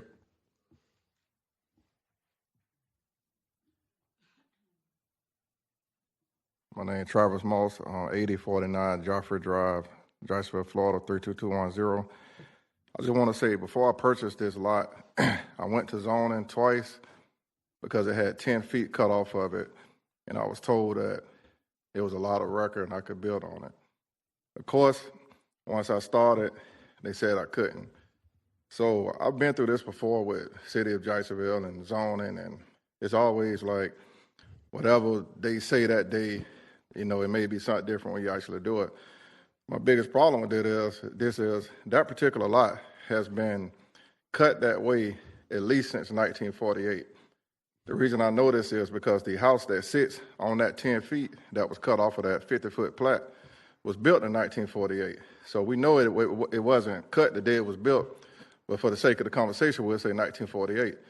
So why do I even have to come in here and ask for permission to build on a lot that was cut that way 75 years ago? It just doesn't make any sense. I'm sure y'all got more important things to be dealing with than me coming in here talking about a lot that it has $40,000 in nuisance liens on it. It hasn't been maintained for years. I'm trying to upgrade the street, the lot, the property, and I got to pay $3,000 to come here and ask you all for permission. It doesn't make any sense. And I've ran into these type of issues before, so I would like for someone to start looking into what is a lot of record in Jacksonville. If it's been cut that way 75 years, How is it not a lot of record? Why do they go and rezone an entire neighborhood and don't take in consideration the lots that's not going to conform to that new zoning? So to me, it doesn't make any sense. I've been waiting on this almost 5 months now. I spent $3,000. I mean, for me to even have to come up here and ice this, to me, I just feel like it's a waste of time. Like, if y'all say no, then what's going to happen with the lot? It's going to stay vacant forever? It's been a junkyard for the neighborhood for the longest. No one was complaining about that. But then when I try to build, it's not a lot of record. You can't build on it. Like, it doesn't make any sense for me to have to be here. And it's just a frustrating situation. So I just want to express that. It's really not much I can say because it's a common sense situation. It's a vacant lot that was cut that way 75 plus years ago. What can anyone do about that? That 10 feet is never coming back. It has a house on it. So, I mean, I don't know what I'm supposed to be coming up here icing for, but it just, to me, it's a common sense thing. I shouldn't even have to come here and waste my money to do what's right. And everyone who sees it knows it's right. So, I mean, I've been waiting on this 5 months. So I'm hoping that I can just get this approved and I can go on and do what I'm doing and not have to continue to come to these meetings because it just doesn't make any sense. Sir, Councilwoman Clark Murray would like to speak to you in the green room. You're also the next speaker on the following bill. Did you want to speak on that bill also, or do you want to use this time to talk to Councilwoman Clark Murray? No, it's the same. It's the same lot. It was cut from 10 feet was cut off of it, so it's 40 feet width. I also want to state that I'm meeting the required setbacks: 20 up front, 5 on the rear, 10 in the back. So okay. I mean, it's really okay. Thank you, sir. If you want, you can meet the councilwoman in the green room there. Council President, I have no more speaker cards on 88. Public hearing is closed. On 24, I had one speaker card who was Travis Moss, who just let us know his thoughts on that one as well, so no more speaker cards. Public hearing is closed. Item 25, 2026-0090, I have no speaker cards. Public hearing is closed. I move the emergency. Got a motion second on the emergency. No one's in the queue. All in favor of the emergency signify by saying aye. Aye. Any opposed say nay. The emergency carries. I move the bill as an emergency. Got a motion second on the bill as an emergency. I see no one in the queue. Please open the ballot and record your vote.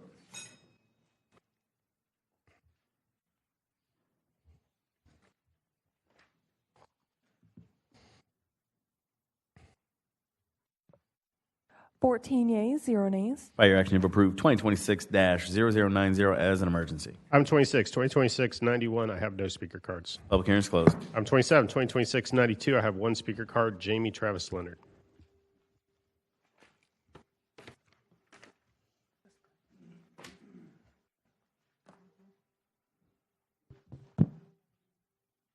Ooh, I see we're starting the clock now before people start talking. Cute. Good evening, City Council members. Name and address, please. Name and address. Yes, I'm getting to it. If you'd start the clock when I start speaking, we'd get to it faster. Good evening, City Council member. My name is Jamie Travis Leonard. My address is on file. So I currently oppose 2692. The documents provided do not give me a clear understanding of why additional funds are needed for this project, considering the tax cuts for the millage rate you all passed for this budget year, and then also some new taxes you're trying to implement on us. I'm not sure why we are budgeting additional money for a luxury hotel. So I do oppose this. I'll say if somebody wants to actually give a breakdown of why, just besides the cost sheet, I'd be happy to reevaluate my position. But until such a time, I don't agree with this. Thank you. I have no more speaker cards. Public hearing is closed. Item 28, 2026-93, I have one speaker card. Ms. Leonard, Councilmember Salem, did... Oh, well then never mind. Okay. Well, we have a quorum. If Ms. Leonard is still here, I'll give her the option of going to the green with him. All right, I'll just announce for everyone that's in the back, if we could get some more members back up to the dais so we could maintain our quorum, we would appreciate it. Well, how about this? Item 28, 2026-0093, one speaker card, Ms. Jamie Travis Leonard. Oh, she does not wish to speak, so I have no more speaker cards. Public hearing is closed. Item 29, 2026-94, I have one speaker card, Jamie Travis Leonard.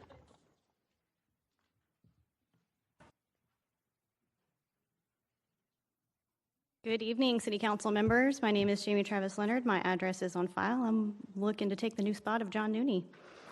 First of all, thank you for providing a clear budget breakdown to the councilman who this is under. We don't get along very often, so I appreciate it. I do support this 2694. I was already leaning towards supporting the bill because I'm a firm believer in continuing the growth and maintenance of our city parks, but a clear budget breakdown did solidify my support. So just FYI, if you want to hear me come up and support your stuff, you know how to get it. Thank you. I have no more speaker cards. Public hearing is closed. Item 28, 2026-93, one speaker card. Oh, Ms. Leonard, Councilmember Palusa. Okay, well, there's a couple of people that want to talk to you. We just don't have any room to spare right now. Where was I? I think I'm at item 20. Got me all mixed up. That was item 29. 29. So item 30, 2026-0095. I have no speaker cards. Public hearing is closed. Item 31, 2026-96. I have one speaker card, John Nooney. I have not seen John Nooney in a while, so he was my only speaker card. I have no more speaker cards. Public hearing is closed. For the record, he supported that one. Item 32, 2026-97, one speaker card, John Nooney. I do not see him, but he supports this bill. Public hearing is closed. Item 33, 2026-98, no speaker cards. Public hearing closed. Next page, item 34, 2026-99, I have one speaker card. Jamie Travis Leonard does not wish to speak, but she supports this. No more speaker cards. Public hearing is closed. I move the emergency. Motion. Do I have a second? I have a second on the emergency. No one's in the queue. All in favor of the emergency signify by saying aye. Aye. Any opposed say nay. The emergency passes. I move the bill as an emergency. Got a motion, second on the bill as an emergency. There are no speakers in the queue. Please open the ballot and record your vote.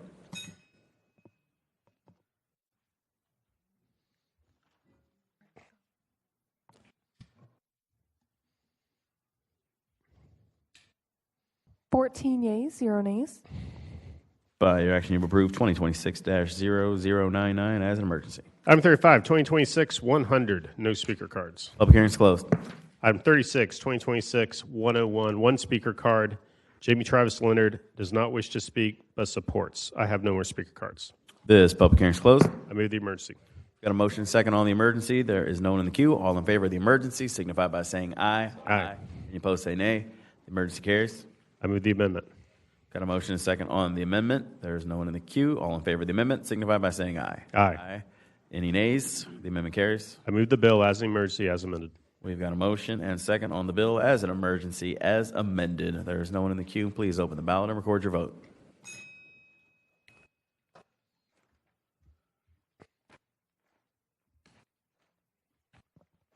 Yeas, 0 nays. By your action, you've approved 2026-0101 as an emergency as amended. Item 37, two speaker cards, 2026-102. First, John Nooney. I do not see him, but he supports this.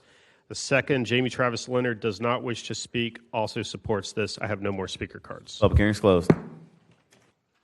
Items 38, 39, and 40, 2026-103, 104, 105. I have no speaker cards. These public hearings are all closed. Item 41, 2026-106. I have one speaker card, John Nooney. I do not see Mr. Nooney. He does support this bill. I have no more speaker cards. Public hearing is closed. Item 42, 2026-0117. I have two speaker cards. The first is John Nooney, who he supports. Correction, I have three speaker cards. And then I have Nancy Murray Settle and Denise Cook, who both do not wish to speak, but they also both oppose this bill. No more speaker cards. Public hearing is closed. Item 43, 2026-118. I have no speaker cards. Public hearing is closed. It is now time for public hearings on land use amendments and certain companion rezonings. 2026-006. I have no speaker cards. Public hearing is continued until 3/10/26. And Mr. President, give us just a minute to catch up here on the cards.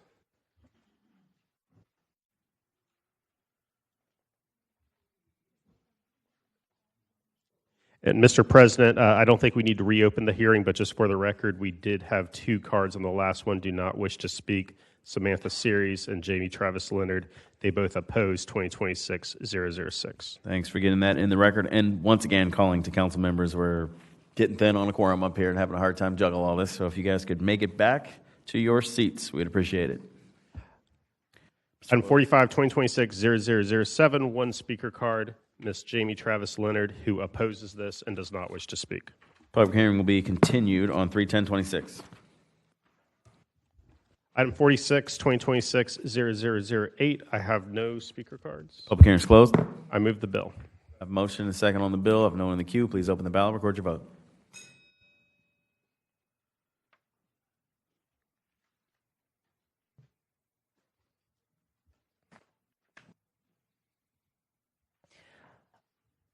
Fourteen yeas, 0 nays. By your action, you have approved 2026-0008. Item 47, 2026-0009. I have no speaker cards. Public hearing is closed. I move the amendment. We're going to call for, I believe, ex parte. Council Vice President Howell. You got it. I do have to rise to file my final ex parte of the evening, Mr. President. I spoke with the applicant, Ms. Cindy Trimmer, and Mr. Richie Molini yesterday by phone to talk about 2026-0009. We'll make sure it's filed. Thank you, sir. All righty. Continue, Mr. Floor Leader. I move the amendment.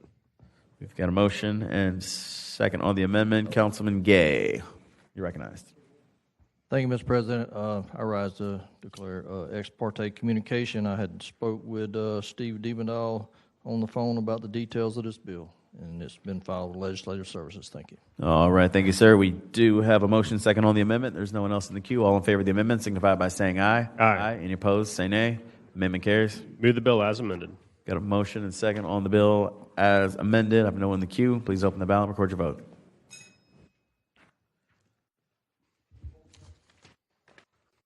Hold it for Dr. Salem.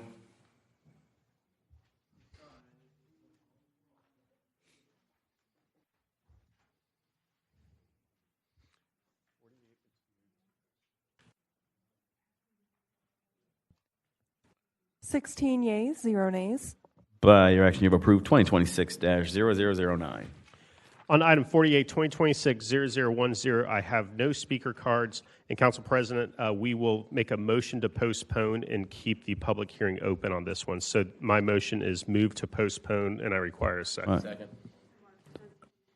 Move to postpone to March 10th, 2026. All right, we've got a motion and a second to postpone until March 10th, 2026. All in favor of that motion, we're going to put it on the ballot. Cast your vote.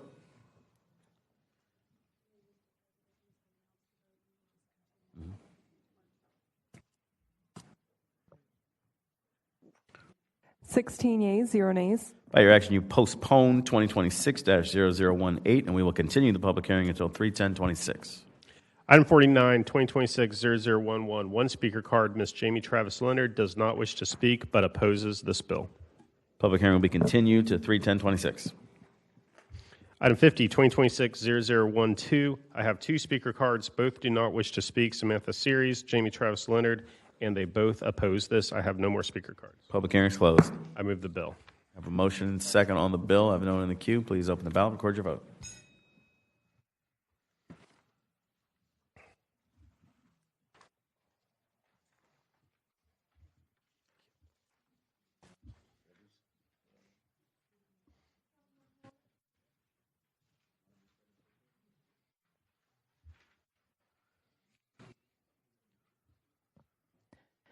Sixteen yeas, 0 nays. By your action, you've approved, 2026-0012. Item 51, I have two speaker cards. This is Bill 2026-0013. Ms. Samantha Series does not wish to speak but opposes. Ms. Jamie Travis Leonard does wish to speak.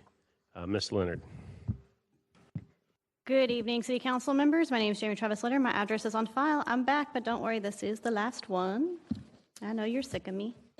So I oppose this 2613. I'm sure you're going to pass it since you passed 2612. I honestly just want affordable housing in my area, and every time they build up by the airport, the houses aren't affordable. So my request would be that if you are going to pursue this development, make it affordable. Make it affordable not for the 150K plus household incomes. Make it affordable for our median household incomes, which I mentioned in my public comment. It's closer to 70K. So that's all I want you to do. Like I said, I oppose it. You're not going to listen to me because you don't usually do that.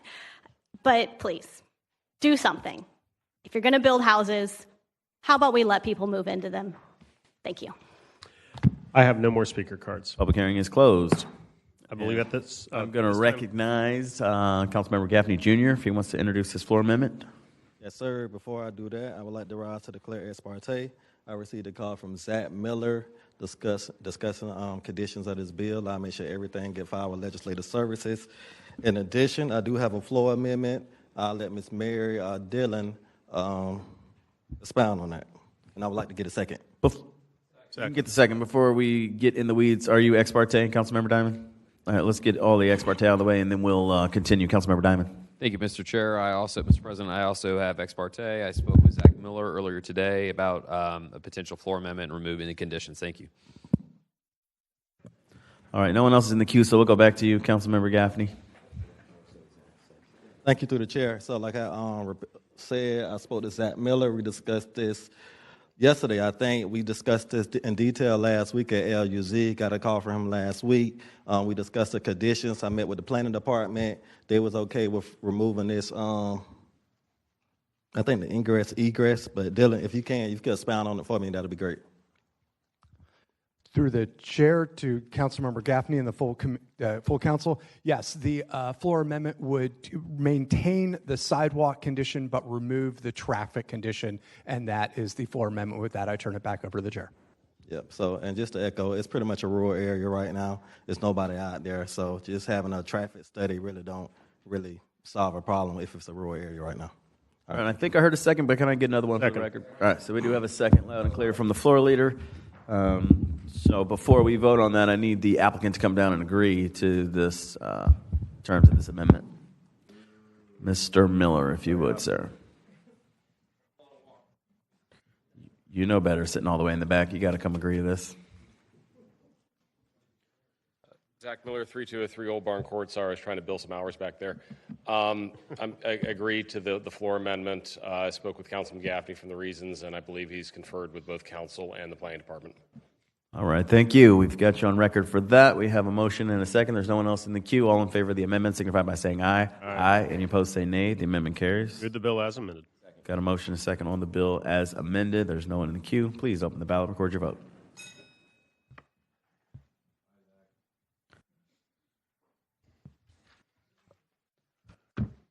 $18 yeas, 0 nays. By your action, you've approved 2026-0013. Item 52, 2026-0022. I have one speaker card. Ms. Samantha Series does not wish to speak, opposes this bill. I have no more speaker cards. Public hearing will be continued until 3/10/26. Item 53, 2026-0023. No speaker cards. Public hearing will be continued till 3/10/26. Item 54, 2026-0027. One speaker card. Questions only. Deshauna Bennett. Public hearing is closed. I move the bill. I have a motion and a second on the bill. I have no one in the queue. Please open the ballot. Record your vote.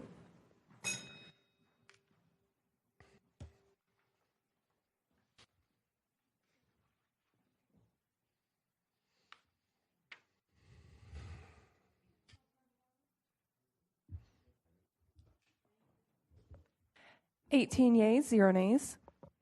By your action, you've approved 2026-0027. Item 55, 2026-0028. I have one speaker card. Questions only. Ms. Deshauna Bennett. Public hearing is closed. I move the bill. I have a motion and a second on the bill. I have no one in the queue. Please open the ballot. Record your vote.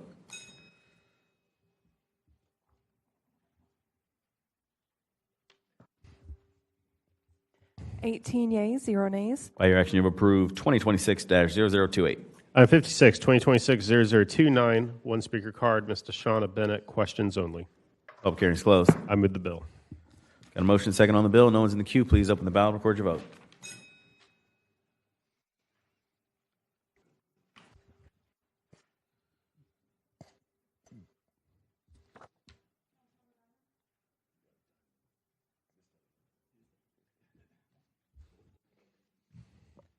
$18 yeas, 0 nays. By your action, you've approved 2026-0029. Item 57, 2026-0058. One speaker card. Camilla Jordan. Questions only. Public hearing is closed. Additional public hearing will be 3/10/26. Item 58, 2026-0059. One speaker card. Camilla Jordan. Questions only. Public hearing is closed. Additional public hearing will be 3/10/26. Now it's time for third readings. We're on page 25. Item 59 we took up at the beginning of the agenda, so we're on item 60, 2026-0081. I move the amendment. I've got a motion and second on the amendment. No one's in the queue. All in favor of the amendment, signify by saying aye. Aye. Any opposed, say nay. The amendment carries. Move the bill as amended. Got a motion second on the bill as amended. There's no one in the queue. Please open the ballot and record your vote.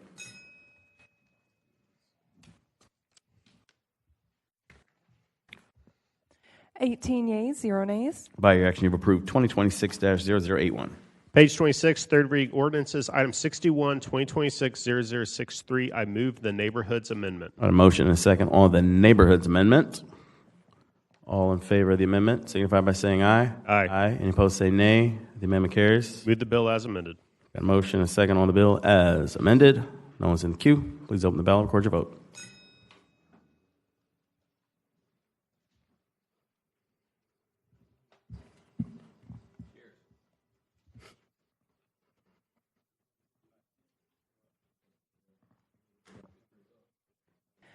Seventeen yeas, 1 nay. By your action, you've approved 2026-0063 as amended. Item 62, 2026-0065. Move the amendment.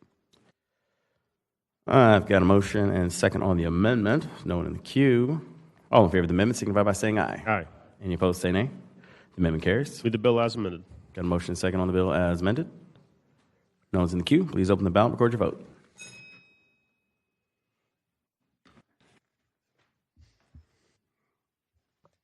Eighteen yeas, 0 nays. By your action, you've approved 2026-0065. On to page 27. It's time for second reading. Mr. Teal, may you please read the bills?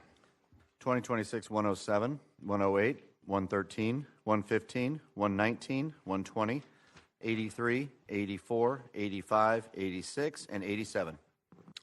Our first action item on second readings is item 65. I did have one public participation card by Mr. John Nooney. He supports this bill, and I'm guessing he is still not out there. I do not see him, so with that, I move the emergency. We've got a motion second on the emergency. All in favor of the emergency, signify by saying aye. Aye. Any opposed, say nay. The emergency carries. I move the amendment. We've got a motion second on the amendment. No one's in the queue. All in favor of the amendment, signify by saying aye. Aye. Any opposed, say nay. The amendment carries. I move the bill as an emergency as amended. We've got a motion and a second on the bill as an emergency, as amended. No one's in the queue. Please open the ballot and record your vote.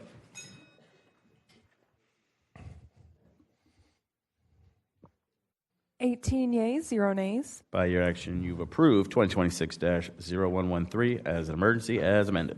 On item 67, 2026-0119, I move to withdraw.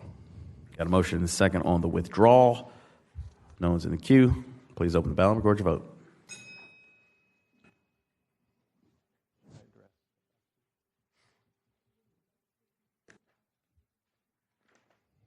Mr. Fuller, did we have any speaker cards before the...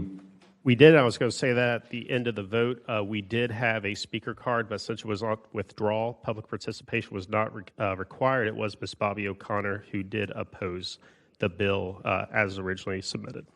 All right. Thank you for reading that in the record.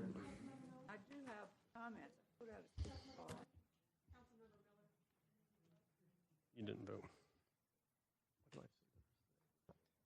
18 yeas, 0 nays. By your action, you've withdrawn 2026-0119. And ma'am, since that bill, through the president, ma'am, the bill was switched to a withdrawal, so it did not require public participation comments. I not have a right to say what I want to say, please? Maybe I filled out the wrong card. It was read into the record, ma'am, that you opposed the bill before it was withdrawn. Mr. President, with that, we are going to go all the way to page 42 and take up the addendum. On page 42, I move the addendum. I have a motion and a second on the addendum. Do we take this by hand or on the ballot? I can't recall. Yep. All right, hand ballot for the addendum. All in favor of moving the addendum, or sorry, signify by saying aye. Aye. Any opposed, say nay. The addendums are moved. Mr. President, with that, there are no action items on the addendum. So with that, that concludes our business of the evening. All right, thank you very much. Do we have, let's go with a roll call.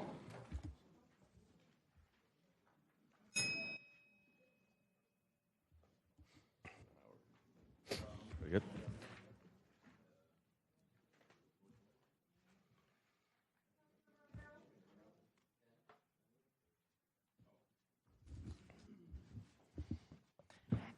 Present. All right, we'll go to announcements.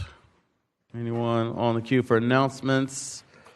Councilwoman Pittman.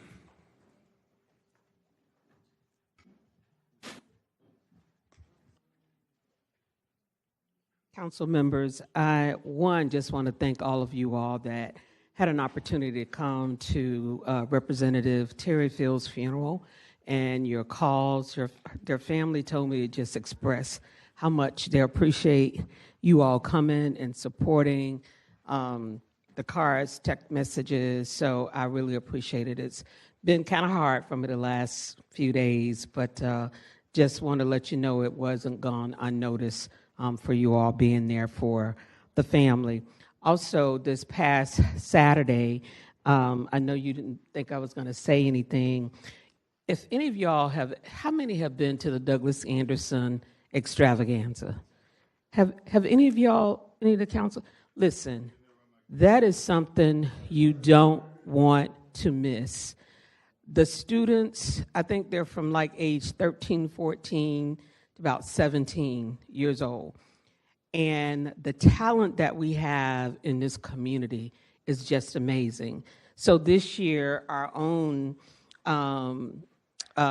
Michael Borland was the honorary chair for the Douglas Anderson School of the Art Extravaganza. Listen, I've actually gone for like the past 15 or 16 years, but this year was just most amazing. So I just urge you all to do that if you have an opportunity in the future next year. Thank you. All right, Councilmember Johnson. You know, you got to give credit where credit is due. Thank you, Mr. President. Very quickly, I want to honor a few of our colleagues who I believe we need to recognize. First, this weekend, she would never say it, but congratulations to Councilwoman Pittman, who was just honored with the Best Boss Award. She just got an award this weekend, so congratulations to you, Councilwoman. And I don't think we mentioned it. I don't remember mentioning it, but congratulations to Councilmember Matt Carlucci, who was also best council member from Folio Weekly newspaper. So congratulations on that honor. And it's an honor to serve with all of you in the great work which we do. And I echo the Councilwoman's comments. I've known Terry Fields all my life. And so the fact that all of the text messages and calls and the family, they just were overwhelmed with the fact that we even were able to get the flag lowered to half staff. So to the JFRD and the JSO, all of us and the city came out to show, as President Carrico said so eloquently the other night, once a member, always a member. And so we are so thankful for what this body did. And Councilwoman Pittman was even, thank you, Jacoby, for she took off those heels and started serving chicken and dinners and things like that for the repast. So that's what family is all about. Thank you all, and I appreciate it. And congratulations to our council awardees. Thank you, Mr. President. All right, Dr. Johnson, and for announcements, Mr. Peluso. Thank you, Mr. President. I want to thank you for your support on this bill that we did this evening for the bid. I appreciate that. I know it was procedural, but we need to get it through. I did want to see if there's time allotted, if we could allow Bobby to make her comments known, just because I know the process of filling out the right comment card could be a little bit distracting. I understand it's the end of the meeting, but she stuck around for the whole meeting. I think it'd be kind. If not, Already taken roll call. I don't think that's procedurally possible at this point. So, understood. Thank you. All right. Thank you. Councilmember Freeman. Thank you, Mr. President. I'll be brief. We held our last workshop for the Youth Empowerment Committee. We've had numerous presentations. They all were phenomenal. The next meeting, and I'm saying this so that many of you who have nonprofits and groups that talk to you about getting funding, our next meeting will be that talk about the RFP process. This will be a very open and transparent process in how we go about selecting. It'll be RFP'd, and it will be done through KHA. Outside of my purview and the purview of all of us sitting up here on the dais. So I just wanted to make sure that you all were aware of that. So if you know of any groups that are looking to get money, because it's $5 million and everybody heard about it, they need to be at the next workshop, and they need to pay attention to what's being said during that process. Thank you. All right, thank you. Councilmember Morrow. Thank you, Mr. President. Just quickly wanted to commend you and Councilman Freeman for the work over the weekend at the Alpha Phi Alpha oratorial scholarship event. 5 young men received a nice scholarship. The winner took home $5,000, and that's nothing to sneeze at. So congratulations on the work you guys are doing. Thank you, Mr. Morrow, and thank you for being there. Councilmember Carlucci and then Boylan. Sorry, Matt Carlucci. Thank you, Mr. President. I just wanted to commend Councilmember Borland on a very nice renaming ceremony of the regional park in Mandarin after a former colleague of mine, Dick Kravitz.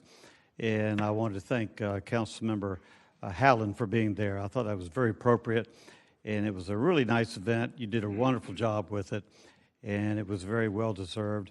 And I asked how many people there knew that Dick Kravitz was a pro baseball player once upon a time, and about half the people raised their hands, and I think that was mostly his family.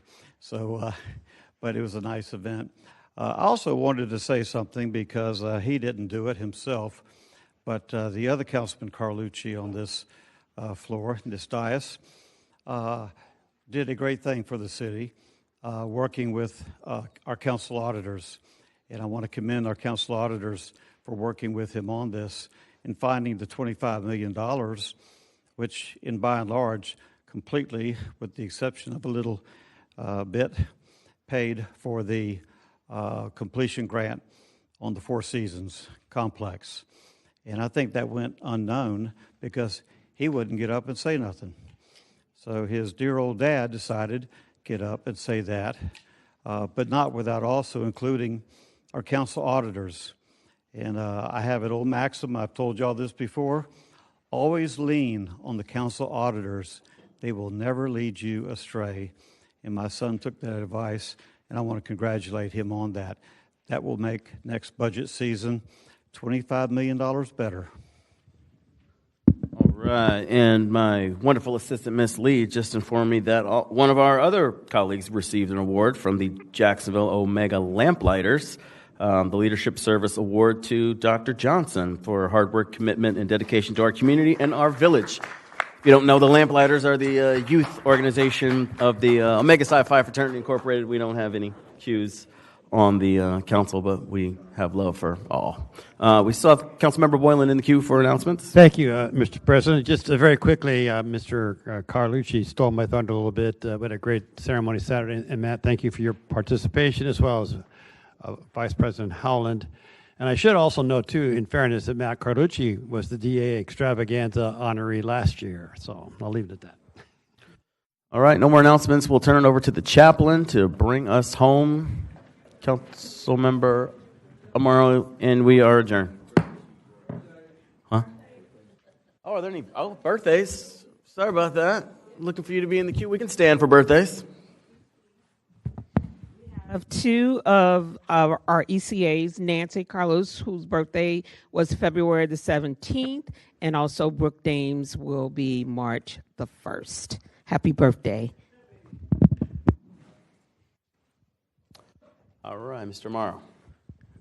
The mention of former City Council member Terry Fields reminds me of an anonymous quote where the writer says, "I ask God for all things that I can enjoy life, but God gave me life that I can enjoy all things." A reminder as we walk and navigate this space, let us be grateful for the time that we have. Heavenly Father, Almighty God, we thank you for yet another evening, another time set aside to do the people's work. Thank you for the wisdom. Thank you for the grace.